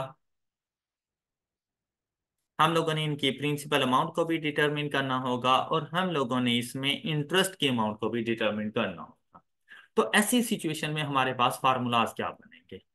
अगर हम लोग सिंपल इंटरेस्ट की बात करें और इसकी फ्यूचर वैल्यू की बात करें, तो देखिए इससे पहले अगर single rate of interest in single time duration हो तो फार्मूला क्या था?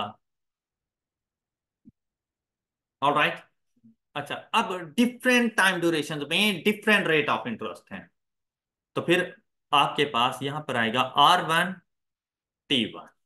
डिफरेंट रेट ऑफ इंटरेस्ट है ना, तो फर्स्ट रेट ऑफ इंटरेस्ट को R1, सेकंड को R2, थर्ड को R3। फर्स्ट वाले रेट ऑफ इंटरेस्ट में जो टाइम ड्यूरेशन है उसको T1, second rate of interest के लिए जो टाइम ड्यूरेशन है उसको T2, और थर्ड वाले के लिए T3। तो हम लोग इसको जाके लिखेंगे 1 + R1 T1 plus R2 T2। अब वैसे अपनी क्लासेस में तो मैंने इनको फाइंड करके भी दिया हुआ है कि बेसिकली ये फार्मूलाज कैसे आते हैं, लेकिन यहाँ पर आप लोगों ने बस याद रखना है।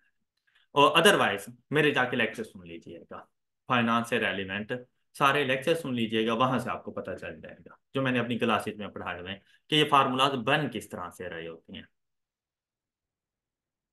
प्लस इसी तरह से आगे चलते जाएंगे, कभी दो रेट ऑफ इंटरेस्ट होंगे, कभी तीन होंगे, चार भी हो सकते हैं, हालांकि होते नहीं हैं। तो मतलब ये इसी तरह कंटिन्यू रहता है एंड तक। ये बात समझ आ गई? ऐसे ही है ना फार्मूला।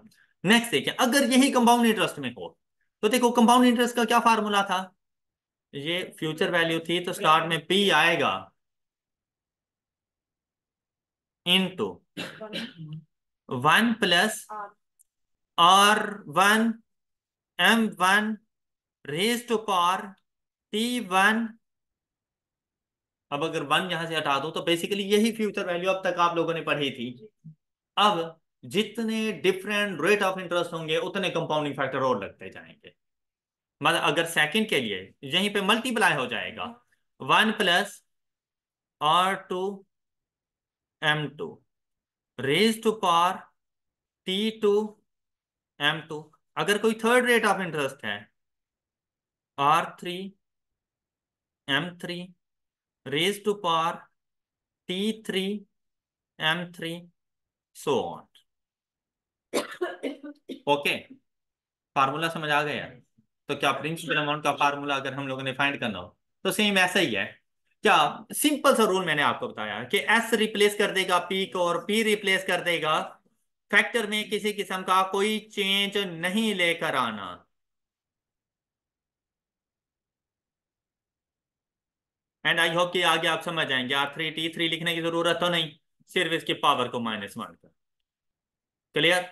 और इसी तरह अगर यहां पे हो तो P = S into 1 + R1 M1 into -T1 M1 1 + R2 M2 into -T2 M2।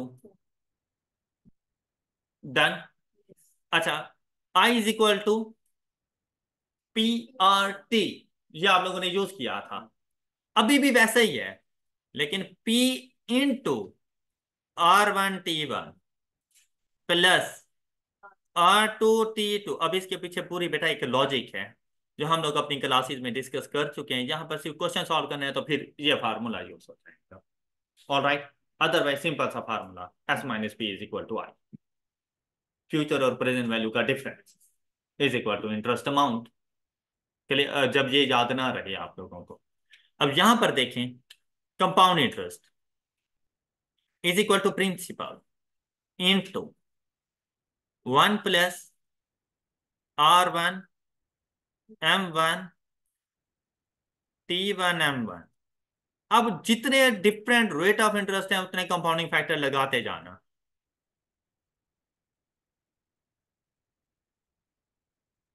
So on, और एंड पे जाकर -1।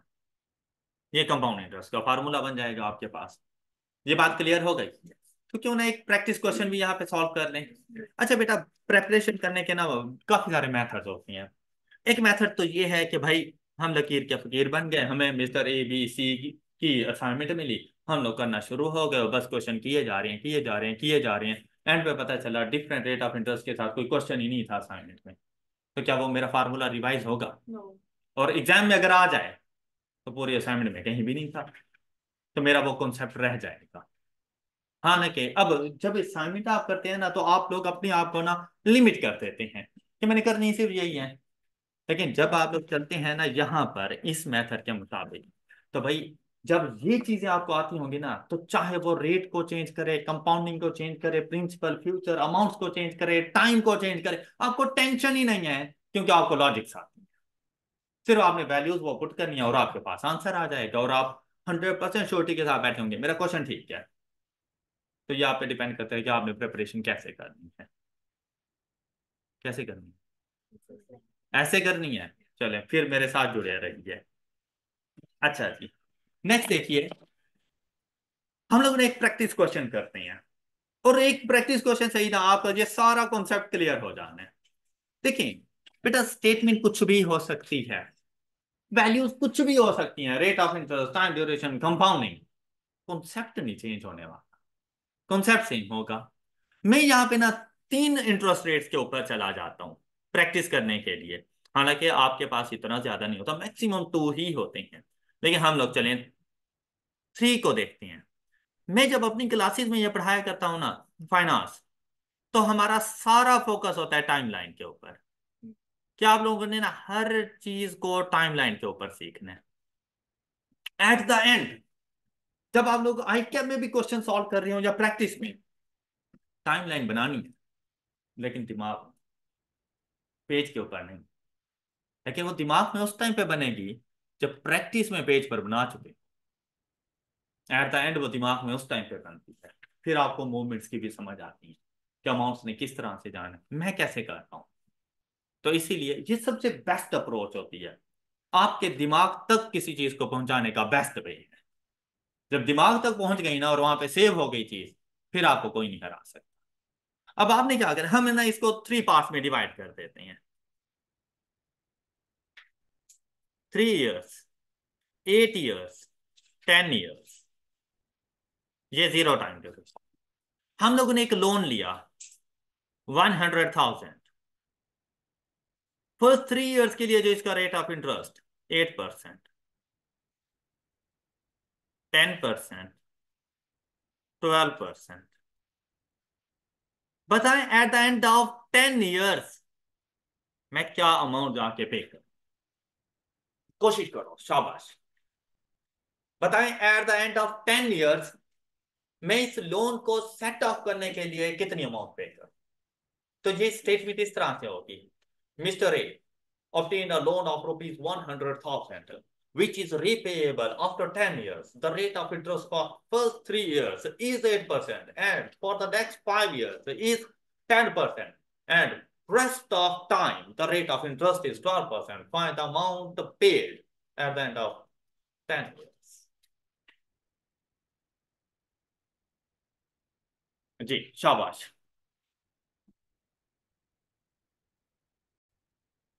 अब बेटा, यही क्वेश्चन जब आपके एग्जाम में आ जाए, फार्मूला आपके माइंड में हो, और आप लोगों ने सिर्फ अपना कैलकुलेटर उठाना है कि भाई प्रिंसिपल अमाउंट मुझे गिवन है 100,000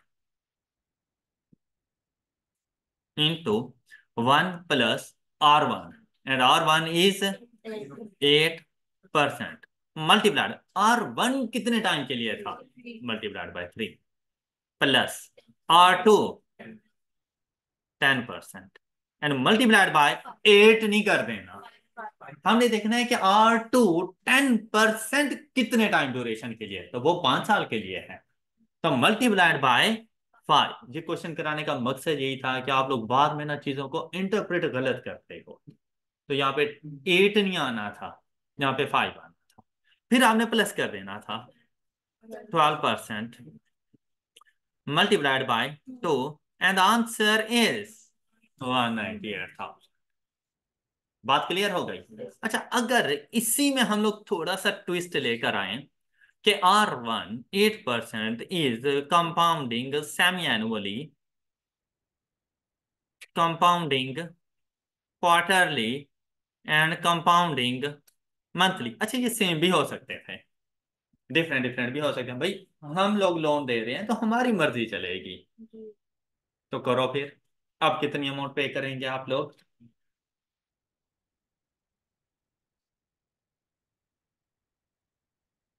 जब आपने इसको सिंपल इंटरेस्ट से किया तो आपके पास आंसर आया 198,000, और जब आप कंपाउंड इंटरेस्ट से करने जा रहे हैं तो आपके पास आंसर होगा,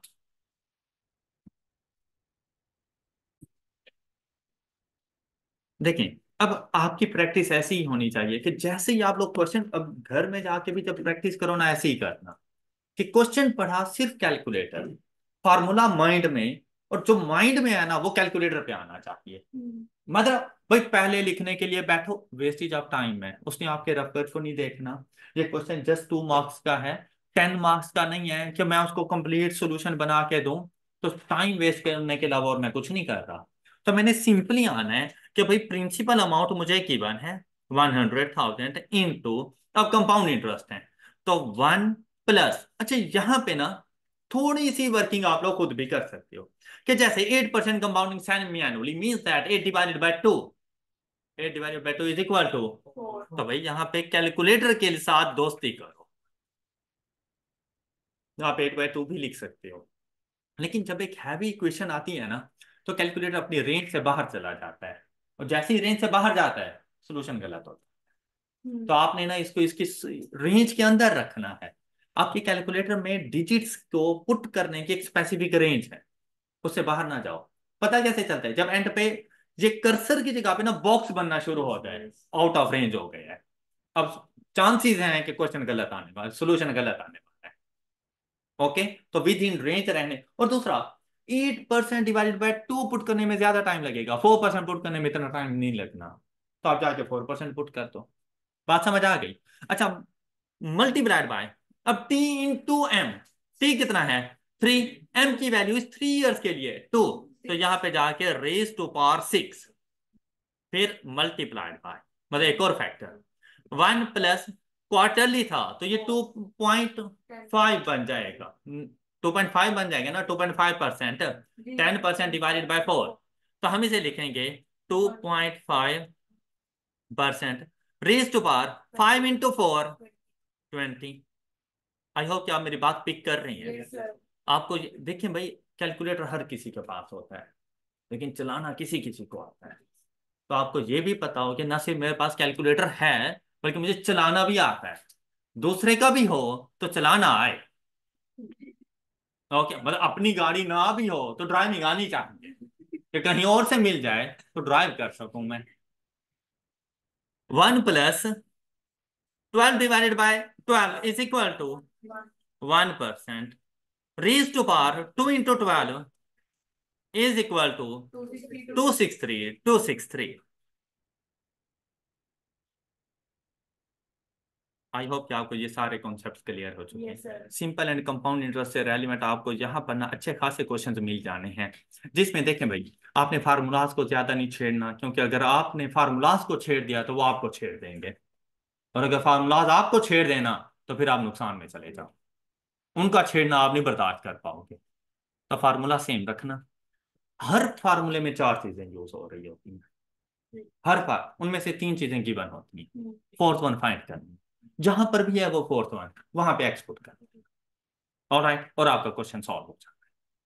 तो मतलब इतने ज्यादा फार्मूलाज को याद रखने की जरूरत नहीं है, मेजर फार्मूलाज को याद रखना। मेजर फार्मूलाज में आपकी फ्यूचर वैल्यू का फार्मूला और इंटरेस्ट की अमाउंट को कैलकुलेट करने का फार्मूला, आपको बस ये पता होना चाहिए। तो आप इंशाल्लाह बाकी सारे क्वेश्चन सॉल्व कर लेंगे। अच्छा, उसमें ना अब आ जाती हैं थोड़ी बहुत इसमें कॉम्प्लेक्सिटीज। और कॉम्प्लेक्सिटीज किस तरह से हमारे पास आती हैं, कुछ हमारे क्वेश्चन जरा डिफरेंट सी टाइप के आते हैं। तो मैं आपको जरा मेथड बता देता हूँ कि इन क्वेश्चंस को आप लोगों ने सॉल्व कैसे करना है। तो इंशाल्लाह उससे रेलिवेंट आप सारे क्वेश्चन फिर सॉल्व कर लेंगे।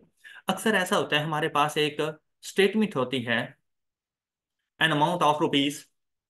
तो यहाँ पे मैं टाइमलाइन बना के भी आपको समझा दूं साथ साथ, और मैं साथ साथ बोलता भी जाऊंगा कि इसका जो क्वेश्चन हमारे पास होगा ना वो कुछ इस तरह से आपके पास आएगा।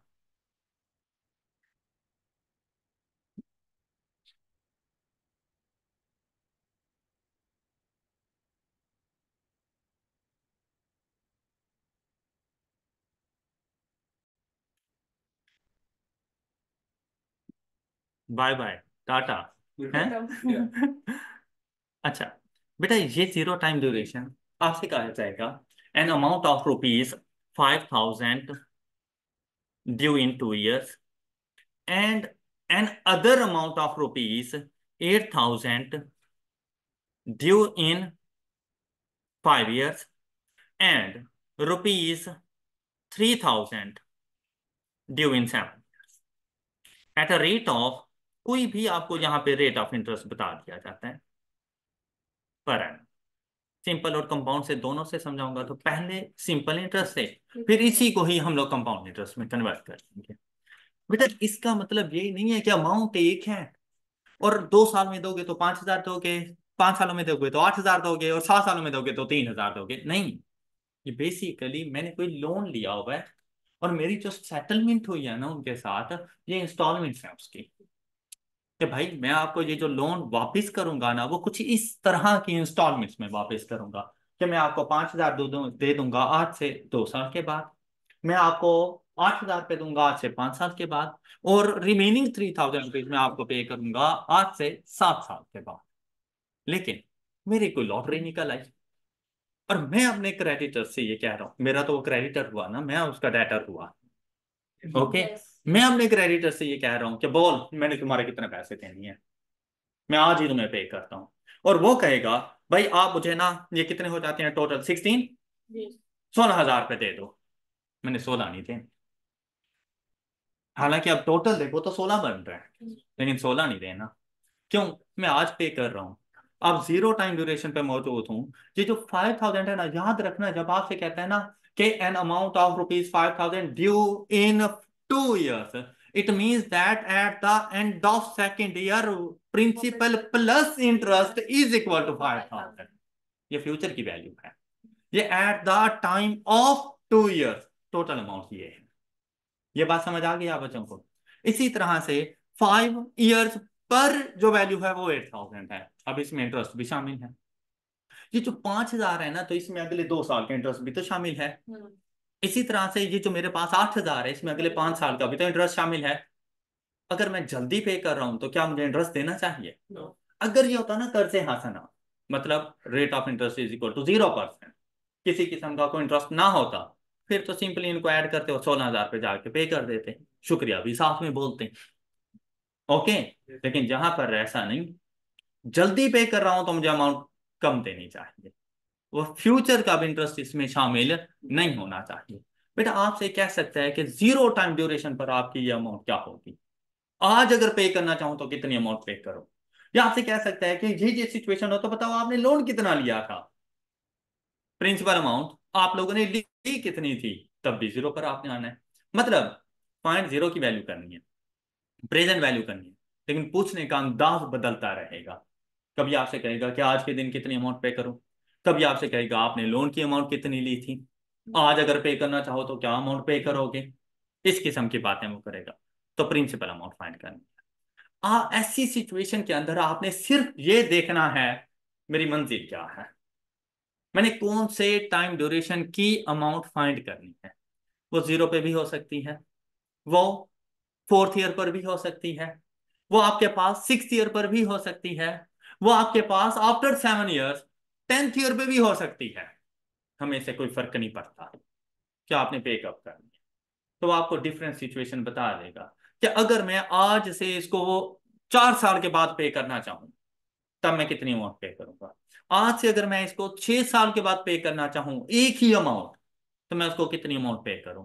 आज से अगर मैं 10 साल के बाद पे करना चाहूं सिंगल पेमेंट, कितनी अमाउंट पे करूं। आपने ये देखना है मैंने जाना कहां पर है, बस आपने जहां पर जाना हो पहले अपनी मंजिल का तयन करो और उसके बाद अपनी तमाम अमाउंट्स को वहां पे लेके पहुंच जाना, चाहे वो पहले हो चाहे वो बाद में। सपोज कि अगर आप लोग यहां पर ये कहें कि मैंने यहां पर पहुंचना है जीरो टाइम ड्यूरेशन पर, तो इसके लिए आपने अपनी तमाम तर फ्यूचर की वैल्यूज को जीरो पर लेकर आना है। 5,000 को भी जीरो पर लेकर आना, 8,000 को भी जीरो पर लेकर आओ, और 3,000 को भी। तो बेटा यहां पर जब आप लोग वापसी का सफर करते हो तो डिस्काउंटिंग फैक्टर, और अगर आपने आगे का सफर करना हो मजीद तो कंपाउंडिंग फैक्टर। अब डिपेंड करता है रेट ऑफ इंटरेस्ट सिंपल वाला है या कंपाउंड वाला है, तो वैसा फार्मूला अप्लाई हो जाएगा। ओके हो गया। अच्छा अब यहां पर अगर मैंने देखना हो कि मैं आज के दिन क्या अमाउंट पे करूं, तो मैं सिंपली जाके यहां पे लिख दूंगा 5,000 इंटू 1 + 10% मल्टीप्लाइड बाय, अब 5,000 कितना सा पीछे जा रहा है, तो multiplied by 2 and raise to power फिर इसमें प्लस कर दो। मैंने सिर्फ ये तो नहीं पे करनी ना, मैंने अपना तमाम तर लोन एक ही अमाउंट में पे करना है। या मैंने ये देखना है मैंने टोटल लोन कितना लिया था, सबकी प्रिंसिपल अमाउंट। अब इसी तरह से आपने 8,000 को वापसी लेकर आना है, इनटू 1 + 10% एंड मल्टीप्लाइड बाय, बेटा ये अब 5 साल पीछे आएगा, 3 नहीं। अब ये पूरे 5 साल के लिए, 5 साल पर 0 पे आना है इसने, तो 5 years raise to power minus +3,000 into 1 + 10% and multiplied by 7 raise to power -1। तो आज के दिन जाकर मैं उसे कितनी अमाउंट पे कर दूं? 1 1 2 6 4। मुझे बात समझ आ गई? कोई इशू किसी को? यहीं पर ना एक और कॉन्सेप्ट आ जाता है बेटा, अगर इस लेक्चर को अच्छे से सुन लोगे ना तो फाइनेंस की धज्जियां उड़ा के रख दोगे आप लोग आई कैब में बैठे हो। आपका इंतजार होगा कि यार फाइनेंस का क्वेश्चन आना कब है। यार आपको कोई और एक्स्ट्रा असाइनमेंट करने की जरूरत नहीं है, वो होते हैं एक्स्ट्रा प्रैक्टिस क्वेश्चन। आपके पास टाइम है जरूर करो, नहीं है तो भी परेशान ना हो। अगर मेरा लेक्चर ले लिया है तो आपका आई कैब का पेपर हो जाना है, ये गारंटी है। लेकिन यहाँ पर एक्टिव बैठो, यहाँ पर आपको पता हो कि आपको ये पता हो क्लास छोड़कर जब जाओ यार आज मैंने पढ़ा क्या है, आपको ये जरूर आइडिया। ओके, तो बाद में ना आपको इन कॉन्सेप्ट को रिवाइज करने की भी जरूरत नहीं पड़नी।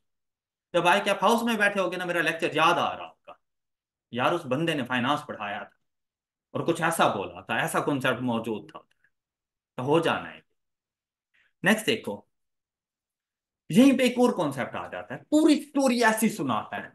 An amount of rupees 5,000 due in 2 years and another amount of rupees 8,000 due in 5 years and rupees 3,000 due in 7 years at a rate of 10% per annum. You want to pay rupees 14,000 in a single payment when you should pay. अब अभी उसने ये पूछा था कि अगर 0 पर पे करूं, आज के दिन पे करूं, तो मैं कितनी अमाउंट पे करूं। अब कह रहे यार मैंने 14,000 रुपये पे कर, बताओ कब करूं।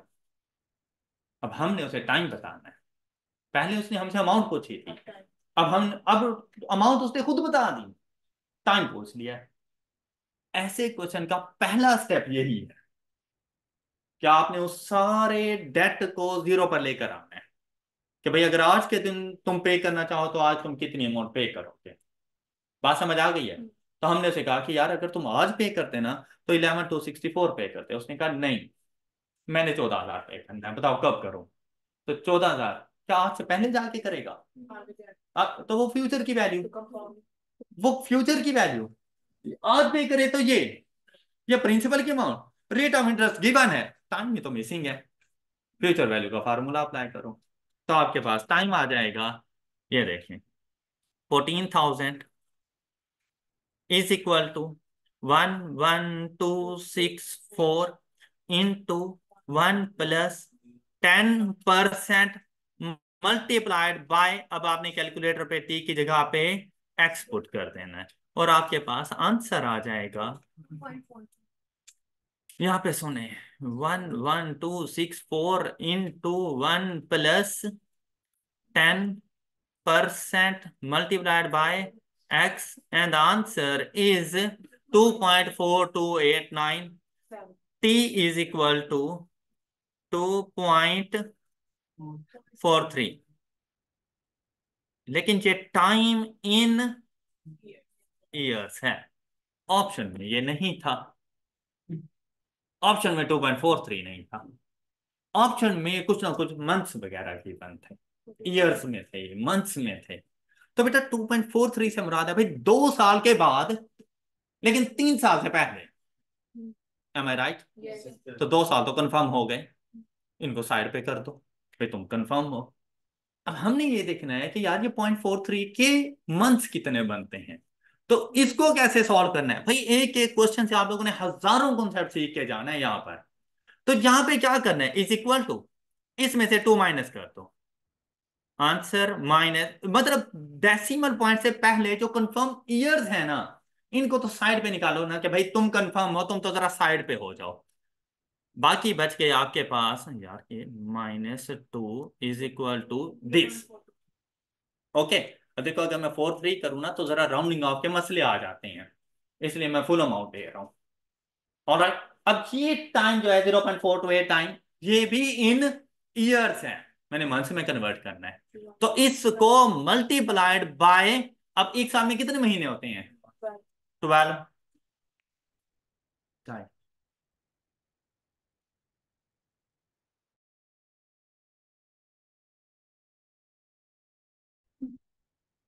अब ये जो रिमेनिंग टाइम ड्यूरेशन था ना, ये मंथ में कन्वर्ट हो चुका है। 5 months.14, मतलब 5 महीने पूरे हो चुके हैं। 6th मंथ में जाके पे करना। अब 0.14 से मुराद है कि कुछ ना कुछ नंबर ऑफ डेज हैं, 6th मंथ पूरा नहीं है। तो अगर आपके पास ऑप्शन आ जाए ना कि 2 years 5 months, आंसर ठीक है, ओके, जाके टिक कर दो।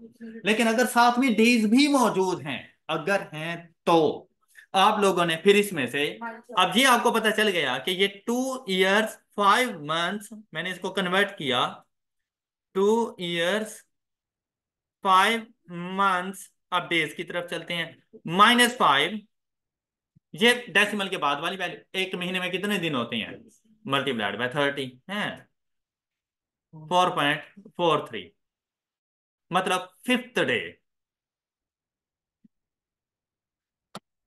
Question solve. Alright, any issue? अच्छा बेटा, अब अगर यहाँ पे रेट के साथ होती सपोज कंपाउंडिंग क्वार्टरली, तो हम लोग इसको 10% डिवाइडेड बाय 4 कर देते और टाइम जो था वो हमारे पास पावर में आ जाता। सिर्फ फार्मूला चेंज होना था। कॉन्सेप्ट सारे का सारा ऐसे ही है, मूवमेंट सारी की सारी ऐसी है। आई होप कि समझ आ चुकी है आप लोगों को बात।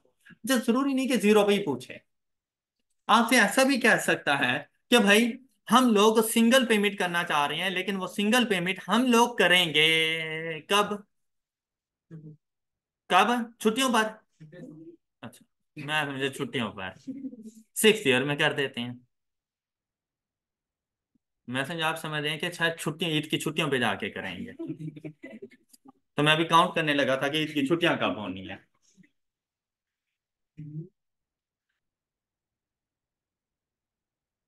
जी, 6th ईयर पे जाके हम लोगों ने अमाउंट पे करनी है। तो भाई कोई मसले वाली बात नहीं है, चाहे 6th ईयर हो, 4th ईयर हो, 3rd ईयर हो, इवन के आफ्टर देन 7th ईयर हो, कोई इशू नहीं है। अब आपने क्या करना है, अब आपने अपनी तमाम तर अमाउंट्स को मूव करवाना है 6th ईयर पर, चाहे सिंपल इंटरेस्ट है चाहे कंपाउंड इंटरेस्ट है। अब देखें, ये जो 5,000 है ना, इसने भी इधर आ जाना है, ये 8,000 भी इसी के साथ आ जाएगा, और यहां से ये 3rd ईयर भी इधर आके एक दूसरे से मिल लेंगे। ओके, अब जी, ईद मुबारक। तो यहां पर हमारे पास देखें, 5,000 इंटू, तो ईद पे तो मिलना बनता है ना, लेकिन हर किसी को गले नहीं लगाने। मिलने और गले लगाने में फर्क होता है जी। 5,000 इंटू 1 + 10% मल्टीप्लाइड बाय, अब देखें बेटा, मल्टीप्लाइड बाय 6 ही कर देना।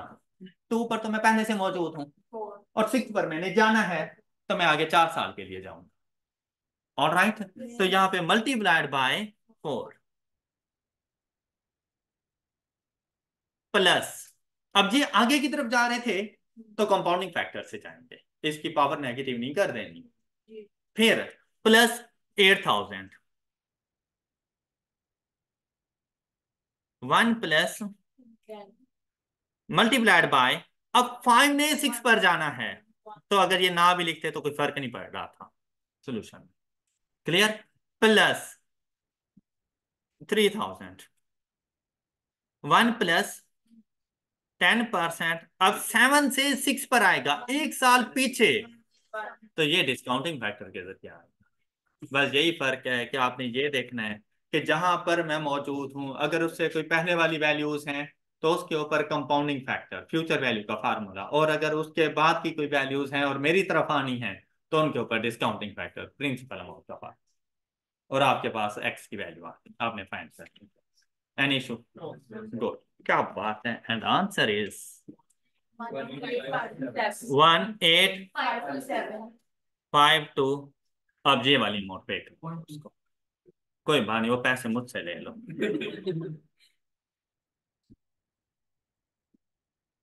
अच्छा, नेक्स्ट, ये थी हमारे पास सिंगल पेमेंट।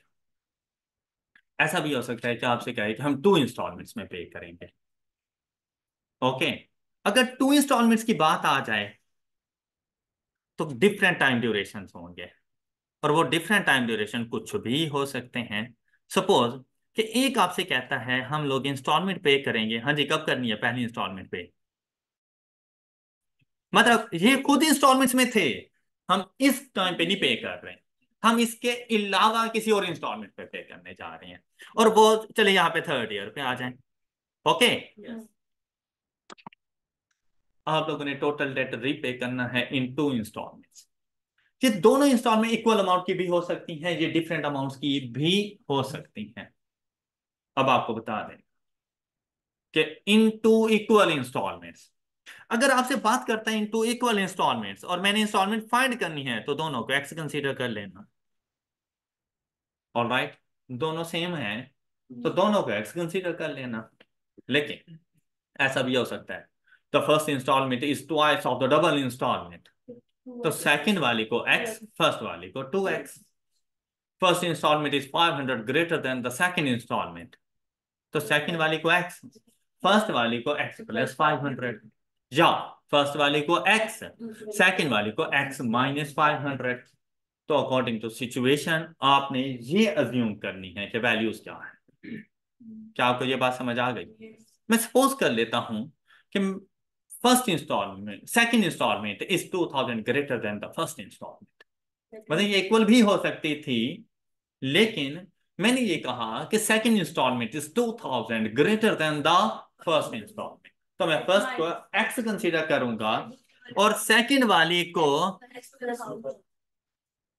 हाँ, अगर सेकंड वाली को एक्स कंसीडर करते हैं तो फर्स्ट वाली एक्स माइनस 2000 भी हो सकती थी। नेगेटिविटी से परहेज करें, हाँ, always be positive, right.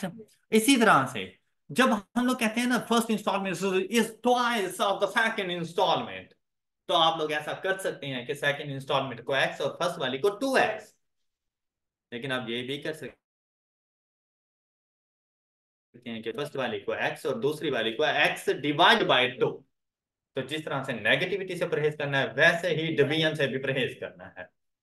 Alright, question में गलती नहीं है, लेकिन जो आपकी कैलकुलेशन है वो मुश्किल हो जाती है, तो इस वजह से डिवीजन से परहेज करना, हम मल्टीप्लीकेशन से करना। आई होप कि ये बातें क्लियर है। अब देखते हैं कि हम लोगों ने इसको सॉल्व कैसे करना है। अब देखिए भाई, जब सिंगल अमाउंट हम लोगों ने फाइंड करनी थी तब तो कोई मसला ही नहीं था ना, मुझे पता था मेरी मंजिल ये है।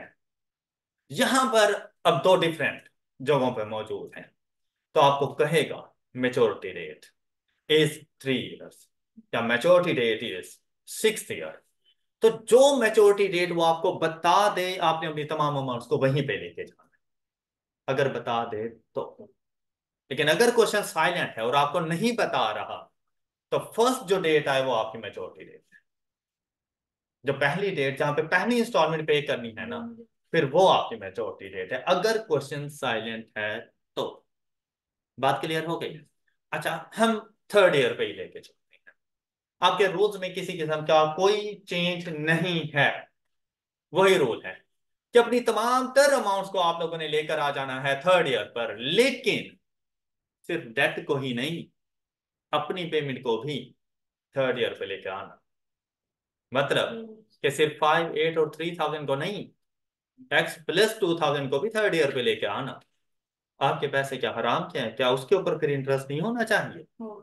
तो उसके ऊपर भी तो होगा, तो उसको भी फिर थर्ड ईयर पे लेकर आना है। तो इसके लिए जो हम लोग इक्वेशन यूज करते हैं वो हमारे पास आती रहती है कि total payment is equal to total date.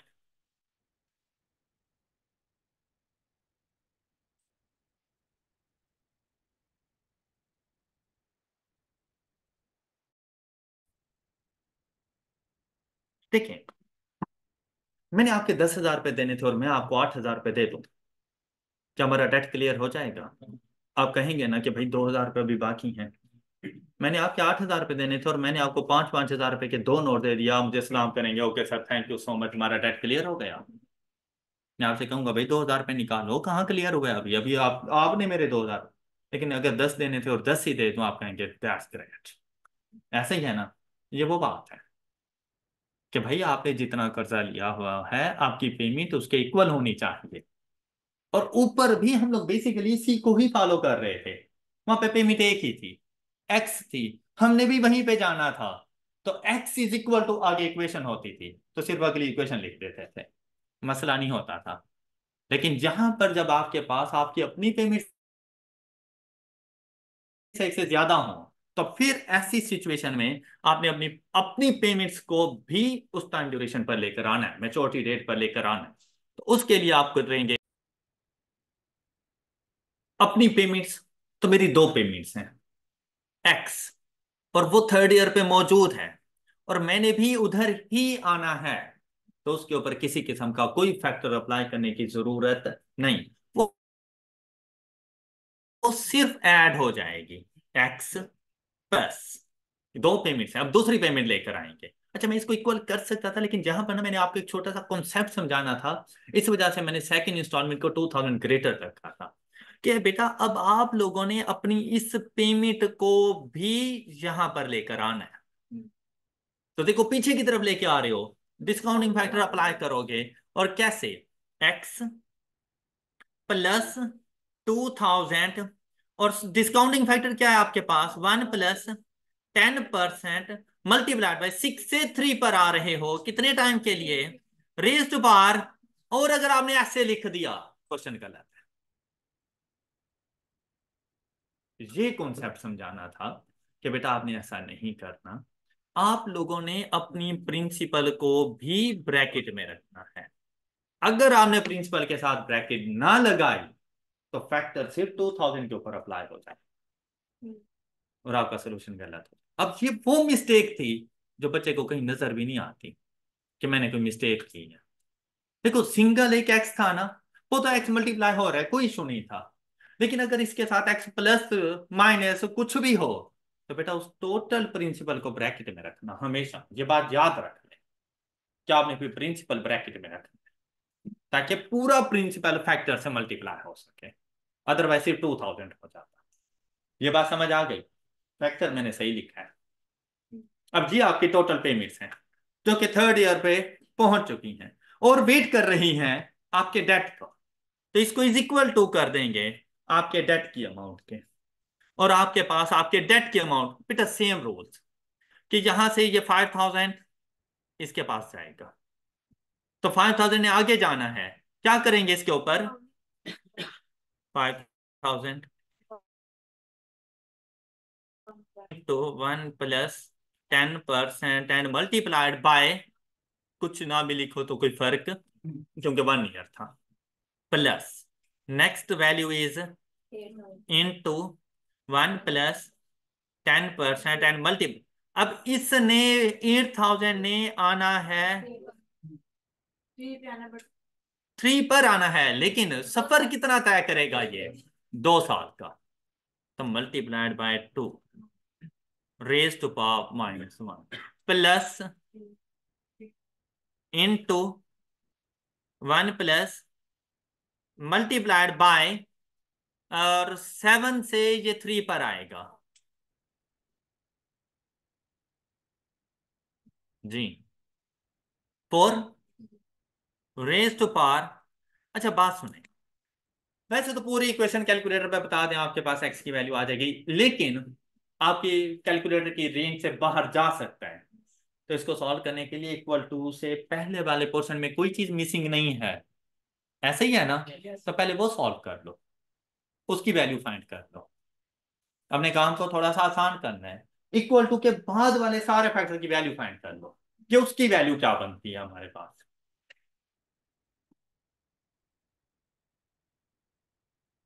X plus, find कर लिया ये वैल्यू, बाद वाली सारी वैल्यू फाइंड कर ली है, बाद वाली किसी ने फाइंड किया वैल्यू, 1,430। ये अब अपने कैलकुलेटर को बताओ। तो देखो आपके पास एक्स की वैल्यू आ जाएगी, एक्स इज इक्वल टू जिसने सारी वैल्यू फाइंड की थी। 7218।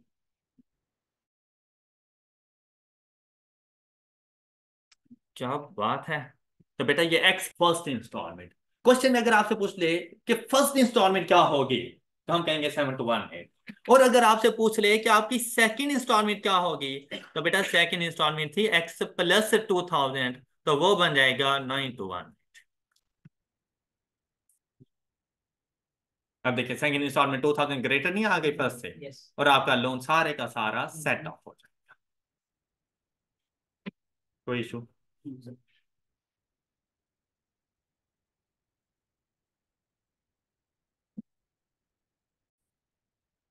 बेटा एक और कॉन्सेप्ट इसी से रेलेवेंट आप लोगों से पूछा जा सकता है। अब देखिए कॉन्सेप्ट में ना थोड़ा थोड़ा ही चेंज होता है। कॉन्सेप्ट सेम है, एक ही कॉन्सेप्ट है, लेकिन सिर्फ पूछने के अंदाज थोड़े से बदल जाते हैं। मतलब एक ऐसा क्वेश्चन आपके पास हो सकता है कि भाई आपने हमसे 1 लाख रुपया उधारा लिया था। ओके, ओके, तो वापस कर दो ना ये। कब तक रखें? मतलब हम टीचर क्या बने, आप लोगों ने उधार ही नहीं दिया वापस। जी, क्या? ये बात, उसने आपसे कर्ज नहीं लिया बेटा। कर्ज लेता तो आपको वापस करता ना, उसने कर्ज ही नहीं लिया आपसे। आप साबित करो कि उसने कर्ज लिया है। अब भी तो माना है आपने, वो तो मानता भी नहीं है।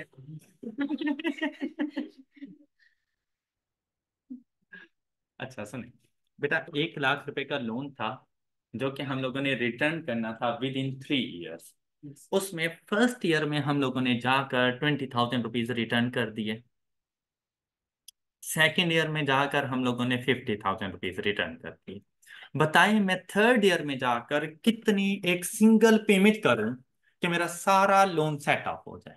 अब अगर यहाँ पे इंटरेस्ट ना होता, फिर तो बड़ा सिंपल सा था, भाई जाओ 30,000 रुपये और दे दो, ऐसा ही है ना। लेकिन जहां पर बेटा इंटरेस्ट मौजूद था, अच्छा ये वैसे ही हम लोग अपनी तरफ से अज्यूम कर लिया करते हैं 10%, 12%, मतलब कुछ भी रेट ऑफ इंटरेस्ट हो सकता है।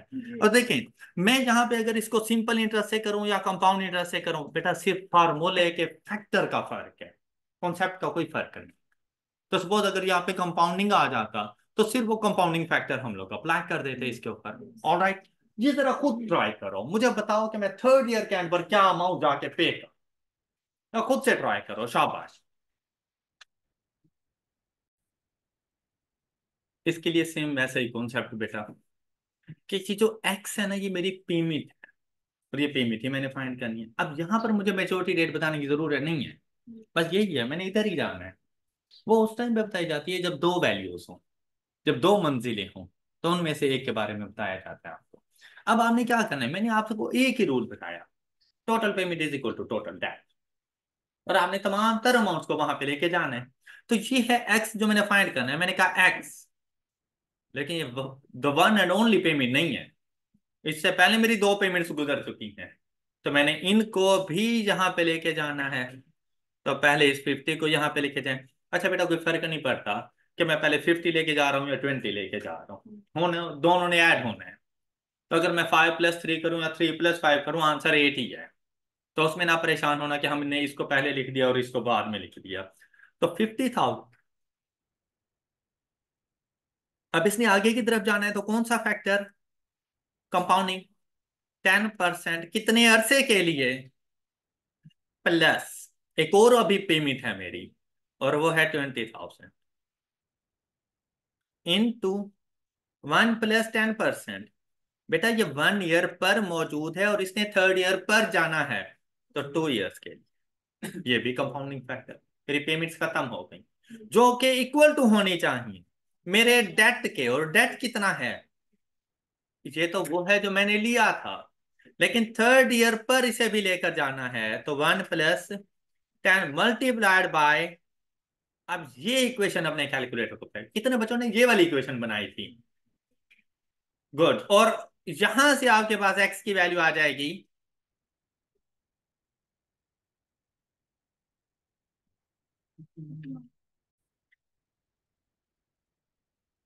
एग्जैक्ट 51,000। Yes. ये हमारे पास सोल्यूशन आ गया। अब बेटा यहीं पे होता कंपाउंडिंग क्वार्टरली, तो रेट डिवाइडेड बाय 4, और ये जो टाइम था ये पावर में चला गया। आई होप कि आपको ये कॉन्सेप्ट समझ आ चुके हैं। अच्छा, चैप्टर नंबर 5 का एक बड़ा सिंपल सा कॉन्सेप्ट है, बेसिकली सिंपल तो नहीं है लेकिन हम इसको बड़ा सिंपल बना देते हैं आपको।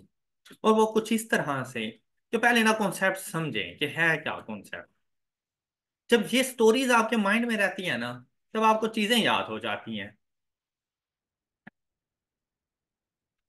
आज के दिन मैंने मिस्टर ए को 1 लाख रुपए का लोन दिया, और ये जो लोन था ये फॉर 6 मंथ्स था।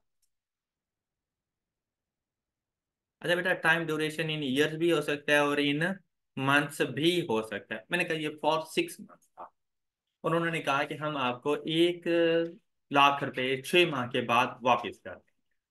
अब बेटा मैं लोन दे रहा हूं तो मुझ पे डिपेंड करता है मैं इंटरेस्ट चार्ज करता हूं या नहीं करता। करता हूं तो कितना करता हूं, ये मेरे मुझ पे डिपेंड करता है। ये मैं इंटरेस्ट फ्री लोन भी दे सकता हूँ। जब इंटरेस्ट फ्री लोन दूंगा, मतलब किसी किस्म का कोई इंटरेस्ट चार्ज नहीं कर रहा, तो उसे कहा जाता है नॉन इंटरेस्ट।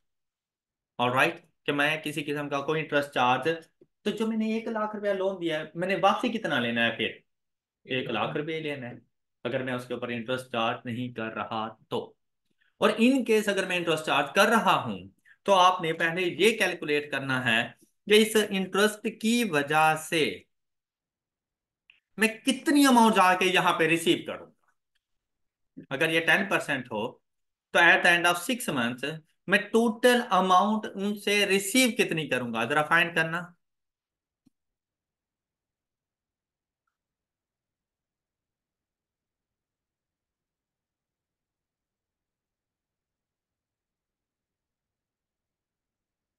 जी।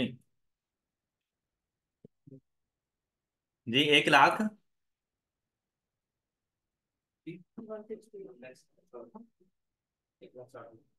बेटा ये 6 मंथ्स है, ईयर्स नहीं है। तो मल्टीप्लाइड बाय 6 नहीं करना, मल्टीप्लाइड बाय 6/12 करना है। 105,000। ओके, और वो हमने पहले ही लिख दिया। मीन्स दैट जो मैंने अब लोन दिया है उसके ऊपर 10% इंटरेस्ट है। अब ये नॉन इंटरेस्ट नहीं है, अब ये विद इंटरेस्ट है। और मैंने eight the end of 6 month कितनी अमाउंट रिसीव करनी है? 105,000। लेकिन ये चीज सारी की सारी डॉक्यूमेंटेड थी, डॉक्यूमेंट्स बन गए। हमने लिखवा लिया कि mister A owes ₹100,000 which is payable at the end of 6 months at a rate of 10% interest। और साथ में साइन साइन हो गए, साथ में आईडी कार्ड की कॉपी लगा दी हम लोगों ने। मतलब ये लोन हम लोगों ने सिक्योर कर लिया। और अब क्या हुआ, ये स्टोरी आपको अक्सर क्वेश्चन में ऐसे ही बताई जाती है, और वो स्टोरी मैं आपको बाद में पढ़ के सुना दूंगा कि आपके स्टेटमेंट ये इस तरह से लिखी हुई होगी। अब क्या हुआ, लोन तो मैंने दे दिया 1 लाख रुपए का, लेकिन लोन देने के 4 माह के बाद, जबकि मैंने लोन रिसीव कब करना है? 6 मंथ। इस डेट को कहा जाता है मेच्योरिटी डेट। जब मैंने वो लोन रिसीव करना है ना, उसे कहा जाता है मेच्योरिटी डेट। तो मेच्योरिटी डेट से कितना अरसा पहले? तो कहा जाता है 2 months before the maturity date. तो maturity date is 6 months. 2 months before the maturity date means that at the end of 4 months. यूं कह देगा या कह देगा कि 4 months from now. From now मतलब 0 से आगे 4 महीने चले जाओ, या से कहेगा 6 महीने से 2 महीने वापसी आ जाओ। इस तरह की कोई बात कर देगा। तो आपने आना 4 मंथ्स का है, 4 मंथ्स में मुझे खुद पैसों की जरूरत पड़ गई। अब क्या हुआ कि भाई जिसको मैंने लोन दिया था ना, वो मुझे वापसी नहीं कर सकता क्योंकि उसने 6 माह का वादा किया था, अभी 2 माह पड़े हैं। तो मैंने क्या करना है, मैं ये डॉक्यूमेंट लेके चला गया, क्या नाम है आपका, फैजान भाई के पास। तो मैंने फैजान भाई से कहा कि भाई सिचुएशन ऐसी है कि आपके दोस्त ने, क्या नाम है, अली, अली। अली ने मुझसे 1 लाख रुपया लोन दिया था, और ये देखो ये डॉक्यूमेंट मेरे पास मौजूद है। इन्होंने कहा हाँ बिल्कुल, ये आईडी कार्ड भी अली का, ये एड्रेस उसी का लिखा हुआ है, बिल्कुल। इवन के इसने फोन करके भी वेरीफाई कर लिया। और राइट, मतलब डॉक्यूमेंट ओरिजिनल डॉक्यूमेंट था। डॉक्यूमेंट चूज करने का मतलब ये होता है कि बेटा अली ने अगर मुझसे लोन लिया हुआ है और अली ने मुझे डॉक्यूमेंट लिख के दिया है, और वापसी जब मैं इसे लेने के लिए जाऊं और मैं इसे डॉक्यूमेंट ना दूं ना, अली मुझे लोन वापसी नहीं करेगा। तो क्या सर वो डॉक्यूमेंट पहले मुझे दें। ये बिल्कुल ऐसे ही है जैसे चेक, आपके नाम पे चेक इशू हो जाए और आप गुम कर बैठें और कोई और जाके बैंक से पैसे निकलवा ले, बैंक वालों ने उसको पैसे दे देने हैं। ऑलराइट, बाद में आप जाके कस्में भी उठाएं, बैंक वालों ने आपको नहीं देने पैसे। ये डॉक्यूमेंट भी ऐसे ही था। पता, मैंने इनसे कहा था कि भाई जिसके पास ये डॉक्यूमेंट होना, आपने 1 लाख रुपया उसे दे देना, 1,05,000 रुपये उसको दे देना। आपको ये बात समझ आ गई? अच्छा, मैंने फैजान से कहा कि यार आपके दोस्त अली ने ना 1,05,000 रुपये देने हैं, लेकिन यार अभी 2 माह का टाइम ड्यूरेशन है, मुझे पैसे चाहिए। फैजान ने कहा सर कोई मसला नहीं है, मैं आपको अभी दे देता हूँ, लेकिन सर मैं ना इसके ऊपर रेट ऑफ इंटरेस्ट चार्ज कर, 1,05,000 मुझे नहीं देगा, मैं इसकी डिस्काउंटिंग करूंगा। कहते हैं मुझे तो 1,05,000 रुपये मिलेंगे ना 2 माह के बाद, तो मुझे 2 माह का क्या फायदा होगा। तो कहते हैं मैं इसकी डिस्काउंटिंग करूंगा। अब मैं डिस्काउंटिंग का वर्ड क्यों यूज कर रहा हूं? 6 माह वाली अमाउंट को 4 माह पे रिसीव कर रहा हूं, पहले रिसीव कर रहा हूं, तो मैं उसको 4 मंथ्स पे लेकर आऊंगा। इस प्रोसेस को कहा जाता है डिस्काउंटिंग। मैंने कहा चलें भाई आप कर लें डिस्काउंटिंग। वैसे उसने नोट के ऊपर भी देख लिया था कि सर अगर आप 10% रेट ऑफ इंटरेस्ट चार्ज कर सकते हैं तो मैं क्यों नहीं। और राइट, तो फैजान भाई ने कहा कि सर जी मैंने भी रेट ऑफ इंटरेस्ट चार्ज करना है। मैंने कहा चलें भाई आप भी कर लें। कहता है लेकिन मेरा रेट ऑफ इंटरेस्ट 15% है। आपको पता है कि बैंक में इन्वेस्टमेंट करने के लिए जाओ तो loan of rate of interest different होता है, लोन लेने के लिए जाओ तो रेट ऑफ इंटरेस्ट डिफरेंट होता है। तो भाई साहब का भी यही हाल था। अब मैं भी मजबूर था, मैंने कहा चल यार कर लो, 15% पे चले। आई होप कि आपको मेरी ये बातें समझ आ रही हैं। लेकिन मुझे ये बताओ कि वो डिस्काउंटिंग 1 लाख की करेगा या 1,05,000 की करेगा। बस ये बात याद रखनी है। उसने ये देखना है कि उसको बेनिफिट या उसको फ्यूचर में कितनी अमाउंट रिसीव, उसने ये नहीं देखना मैंने लोन कितना दिया हुआ है, और उसने ये भी नहीं देखना मैं इंटरेस्ट चार्ज कर रहा हूँ या नहीं कर रहा। उसने ये देखना है कि भाई मैंने इंटरेस्ट चार्ज करना है। जी मैं सेम सेम भी लिख सकता था। डिफरेंट लिखने का मकसद ये है कि बेटा आपका वो कंपाउंडिंग रेट और डिस्काउंटिंग रेट डिफरेंट हो सकते हैं, ये सेम भी हो सकते हैं, कोई एक कम और दूसरा ज्यादा हो सकता है। ऑल राइट, कोई मसले वाली बात नहीं है। तो आपने कंपाउंडिंग फैक्टर, कंपाउंडिंग प्रोसेस तो वैसे ही अप्लाई करना है जैसे पहले कर रहे थे। क्या आपने फ्यूचर वैल्यू का फार्मूला अप्लाई कर दिया, रेट ऑफ इंटरेस्ट के साथ कंपाउंडिंग है तो कंपाउंड इंटरेस्ट वाला, नहीं है तो सिंपल इंटरेस्ट वाला फ्यूचर वैल्यू का फार्मूला अप्लाई कर दिया। क्लियर? लेकिन जब डिस्काउंटिंग करने लगे तो यहां पर भी बिल्कुल ऐसे ही है कि ये डिस्काउंटिंग अब ऐसा नहीं है जैसे फ्यूचर वैल्यू को प्रिंसिपल अमाउंट में कन्वर्ट करना। तो बेटा यहां पर प्रिंसिपल अमाउंट का फार्मूला क्या अप्लाई करोगे, future value into 1 + RT raise to power, ये जाके अप्लाई कर दोगे। ये बात समझ आ गई आप लोगों को? तो भाई फैजान भाई ने मुझे कितनी अमाउंट वापस करनी है, 105,000 इंटू 1 + R की वैल्यू मल्टीप्लाइड बाय टाइम 2/12। बेटा टाइम इन ईयर्स लिखा जाता है, मल्टीप्लाई बाय 2 कर दोगे तो 2 साल पीछे चला जाएगा। तो 2/12 रेज टू पावर -1। तो मुझे कितनी अमाउंट रिसीव होगी, 102। सबने यही अमाउंट फाइंड की। बेटा इसको प्रेजेंट वैल्यू नहीं कहना, P stand for not present value. Present value होती रहती है जीरो टाइम ड्यूरेशन की। क्या ये जीरो टाइम ड्यूरेशन पे है? नहीं, ये बेसिकली है सेल प्रोसीड्स, इसको कहा जाता है प्रोसीड्स।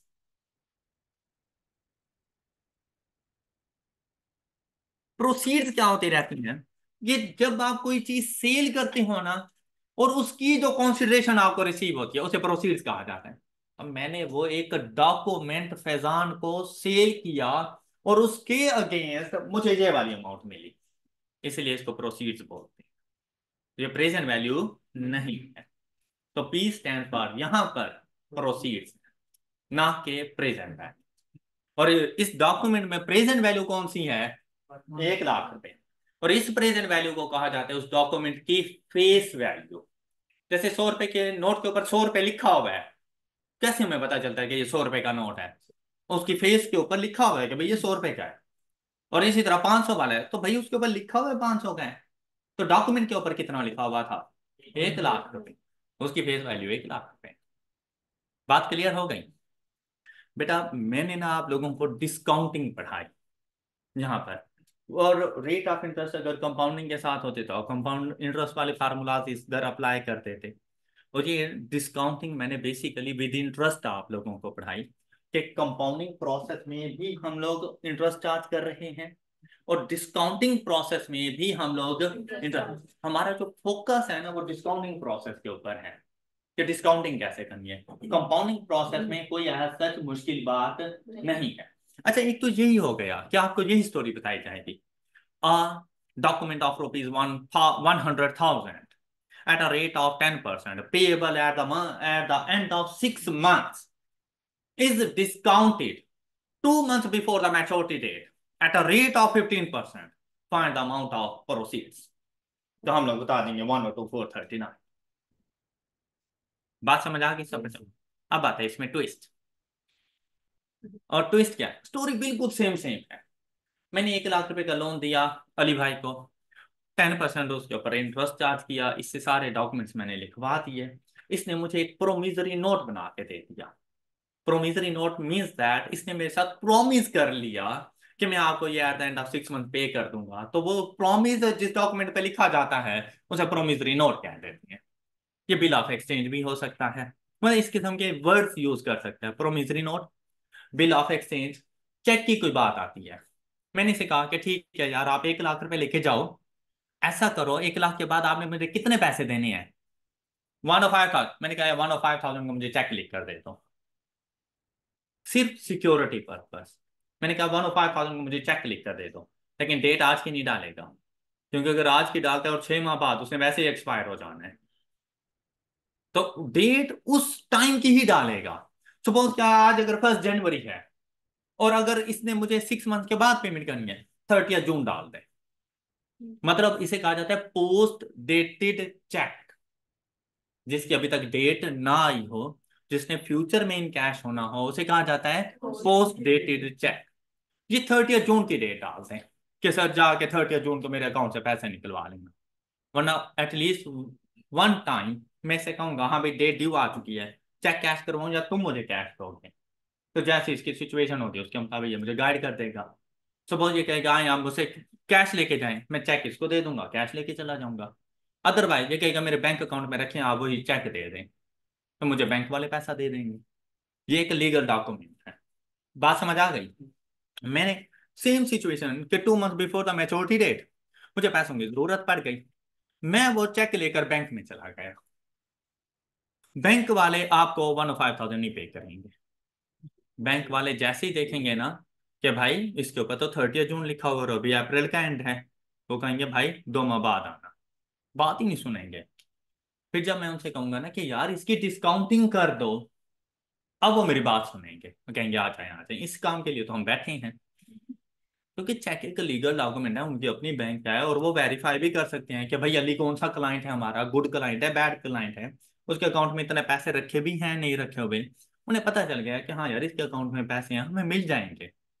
और इन केस ना भी हुए तो चेक के ऊपर अच्छा खासा केस बन जाता है। तो ना चाहते हुए भी अली ने पे करना है। ऑलराइट। लेकिन अब बैंक वालों ने क्या किया? बैंक वालों ने कहा पैसे हम आपको दे देते हैं लेकिन 15% डिस्काउंटिंग करेंगे। मैंने कहा यार आप भी कर लो, फैजान ने भी तो की थी। तो मेरे माइंड में ये था कि जैसे मुझे 439,000 रुपीज 439 रुपीज मिल जाने हैं। तो जब बैंक वाले डिस्काउंटिंग करने लगे उन्होंने कहा बिस्मिल्लाहिर्रहमानिर्रहीम, और उन्होंने ये कर दिया। अब देखो एक छोटा सा फर्क है, जो नेगेटिव हमने पावर में लगाया था उन्होंने कहा पावर से हटाओ रेट के साथ लगा दो। तो इतना सा फर्क। अच्छा इसका जरा इम्पैक्ट चेक करो।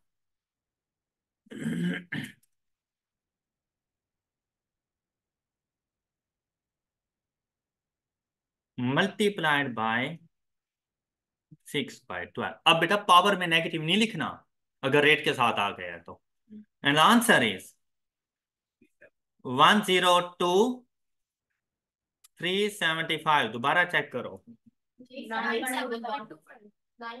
नहीं नहीं, वाकई इतनी ज्यादा? Okay okay.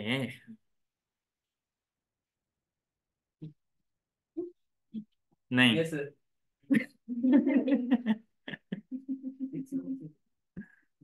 15% multiplied by 6/12। 971 तो हाँ।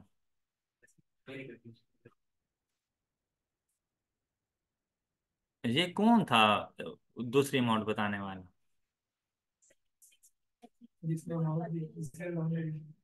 उन्होंने, अच्छा ये 6/12 नहीं है, ये 2 मंथ्स है ना।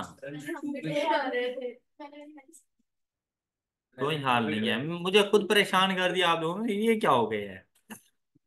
बेटा डिस्काउंटिंग 2 मंथ्स के लिए है। हाँ ये सही है। मैं खुद परेशान हूँ यार, इतनी कम वैल्यू। 102। हाँ ये सही। अच्छा, अब डिफरेंस नजर आ रहा है क्या? जब फैजान से पैसे लिए थे तो उसने मुझे 439 दिए थे। 102 तो कॉमन आ गया ना। 439 दिए थे। बैंक वालों के पास गया, देखो same amount, same time period, same rate of interest, लेकिन बैंक वालों को धोखा चेक करो, प्लस की जगह पे सिर्फ माइनस का, और मुझे कम अमाउंट पे कर 375 रुपीज। ऑल राइट बेटा, यही बैंक खेलता है आप लोगों के साथ, और बैंक की सारी इनकम यही इंटरेस्ट इनकम है। उन्होंने अपनी इनकम को इंक्रीज करना है। अब देखो, हर एक चीज को उन्होंने सेम रखा हुआ था, सिर्फ फार्मूले को बदल दिया, और प्रेजेंट वैल्यू कम हो, हमें कम अमाउंट पे करेंगे। ऑल राइट, अगर आप लोग डिस्काउंटिंग करवाते हो किसी पर्सन से, जैसे फैजान से मैंने डिस्काउंटिंग करवा ली थी, तो ये कहलाती है अनरियल डिस्काउंटिंग।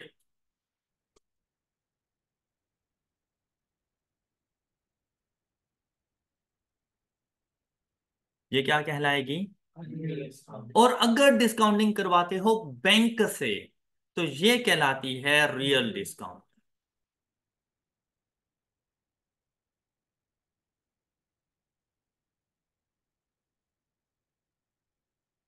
ऑल राइट, जब क्वेश्चन में अब हमें कैसे पता चलेगा रियल या अनरियल? आप ये देखते हैं डिस्काउंटिंग किससे हो रही है। अगर मिस्टर ए डिस्काउंटिंग करवा रहा है मिस्टर बी से, मतलब कोई भी पर्सन टू पर्सन, तो आप लोगों ने बेटा सिंपल वो प्रेजेंट वैल्यू को फाइंड करने वाला जो फार्मूला था प्लस के साथ और पावर में नेगेटिव, वो यूज कर लेना है। लेकिन अगर वो कह दे कि क्वेश्चन में कि प्रोमिजरी नोट है, बिल ऑफ एक्सचेंज है, चेक है, या बैंकिंग चैनल इन्वॉल्व है, इन 4 सिचुएशंस में आपने रियल डिस्काउंटिंग करनी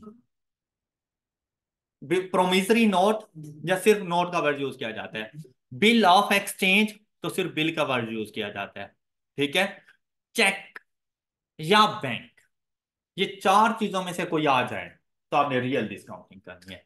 तो उधर नेगेटिव साइन आप लोगों ने यूज करना है, रेट के साथ नेगेटिव साइन यूज करना है, पावर पॉजिटिव करनी है।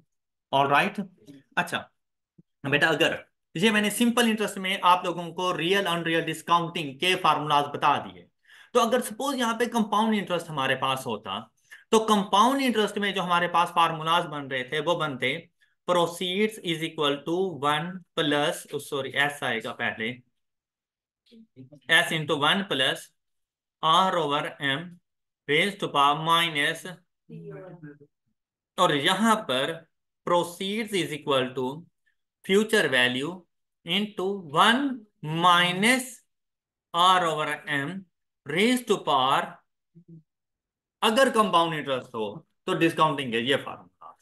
अच्छा, कंपाउंडिंग प्रोसेस में कोई फर्क नहीं है, चाहे बैंक से कर रही हो चाहे पर्सन टू पर्सन कर रही हो, वो आपने सेम वैसे ही फार्मूला फ्यूचर वैल्यू वाले यूज करने। ये मैंने आपको डिस्काउंटिंग पढ़ा दी है। ओके, और इसकी 2 टाइप्स, रियल एंड अनरियल, और ऐसे क्वेश्चन इंशाल्लाह आप लोगों को नजर आ जाएंगे, तो मजीद इसकी प्रैक्टिस हो जाएंगी। हमारा चैप्टर नंबर 5 कंप्लीट हो चुका है। आई होप आप लोगों को काफी सारा बेनिफिट हुआ होगा। आप लोगों ने इसके प्रैक्टिस क्वेश्चन सॉल्व कर लेने हैं सारे। देखें, अब ये क्वेश्चन सॉल्व करना ये आपकी रिस्पॉन्सिबिलिटी है, और आप कोशिश कीजिएगा कि आपने इनके ऊपर जरा फोकस करना। और नेक्स्ट लेक्चर में इंशाल्लाह चैप्टर नंबर 6 एन्युइटी, उन परपेचुइटी, नेट प्रेजेंट वैल्यू और IRR, हम इनके ऊपर डिस्कशंस करेंगे। That's all for today. अपना बहुत सा ख्याल रखिए। अल्लाह हाफिज।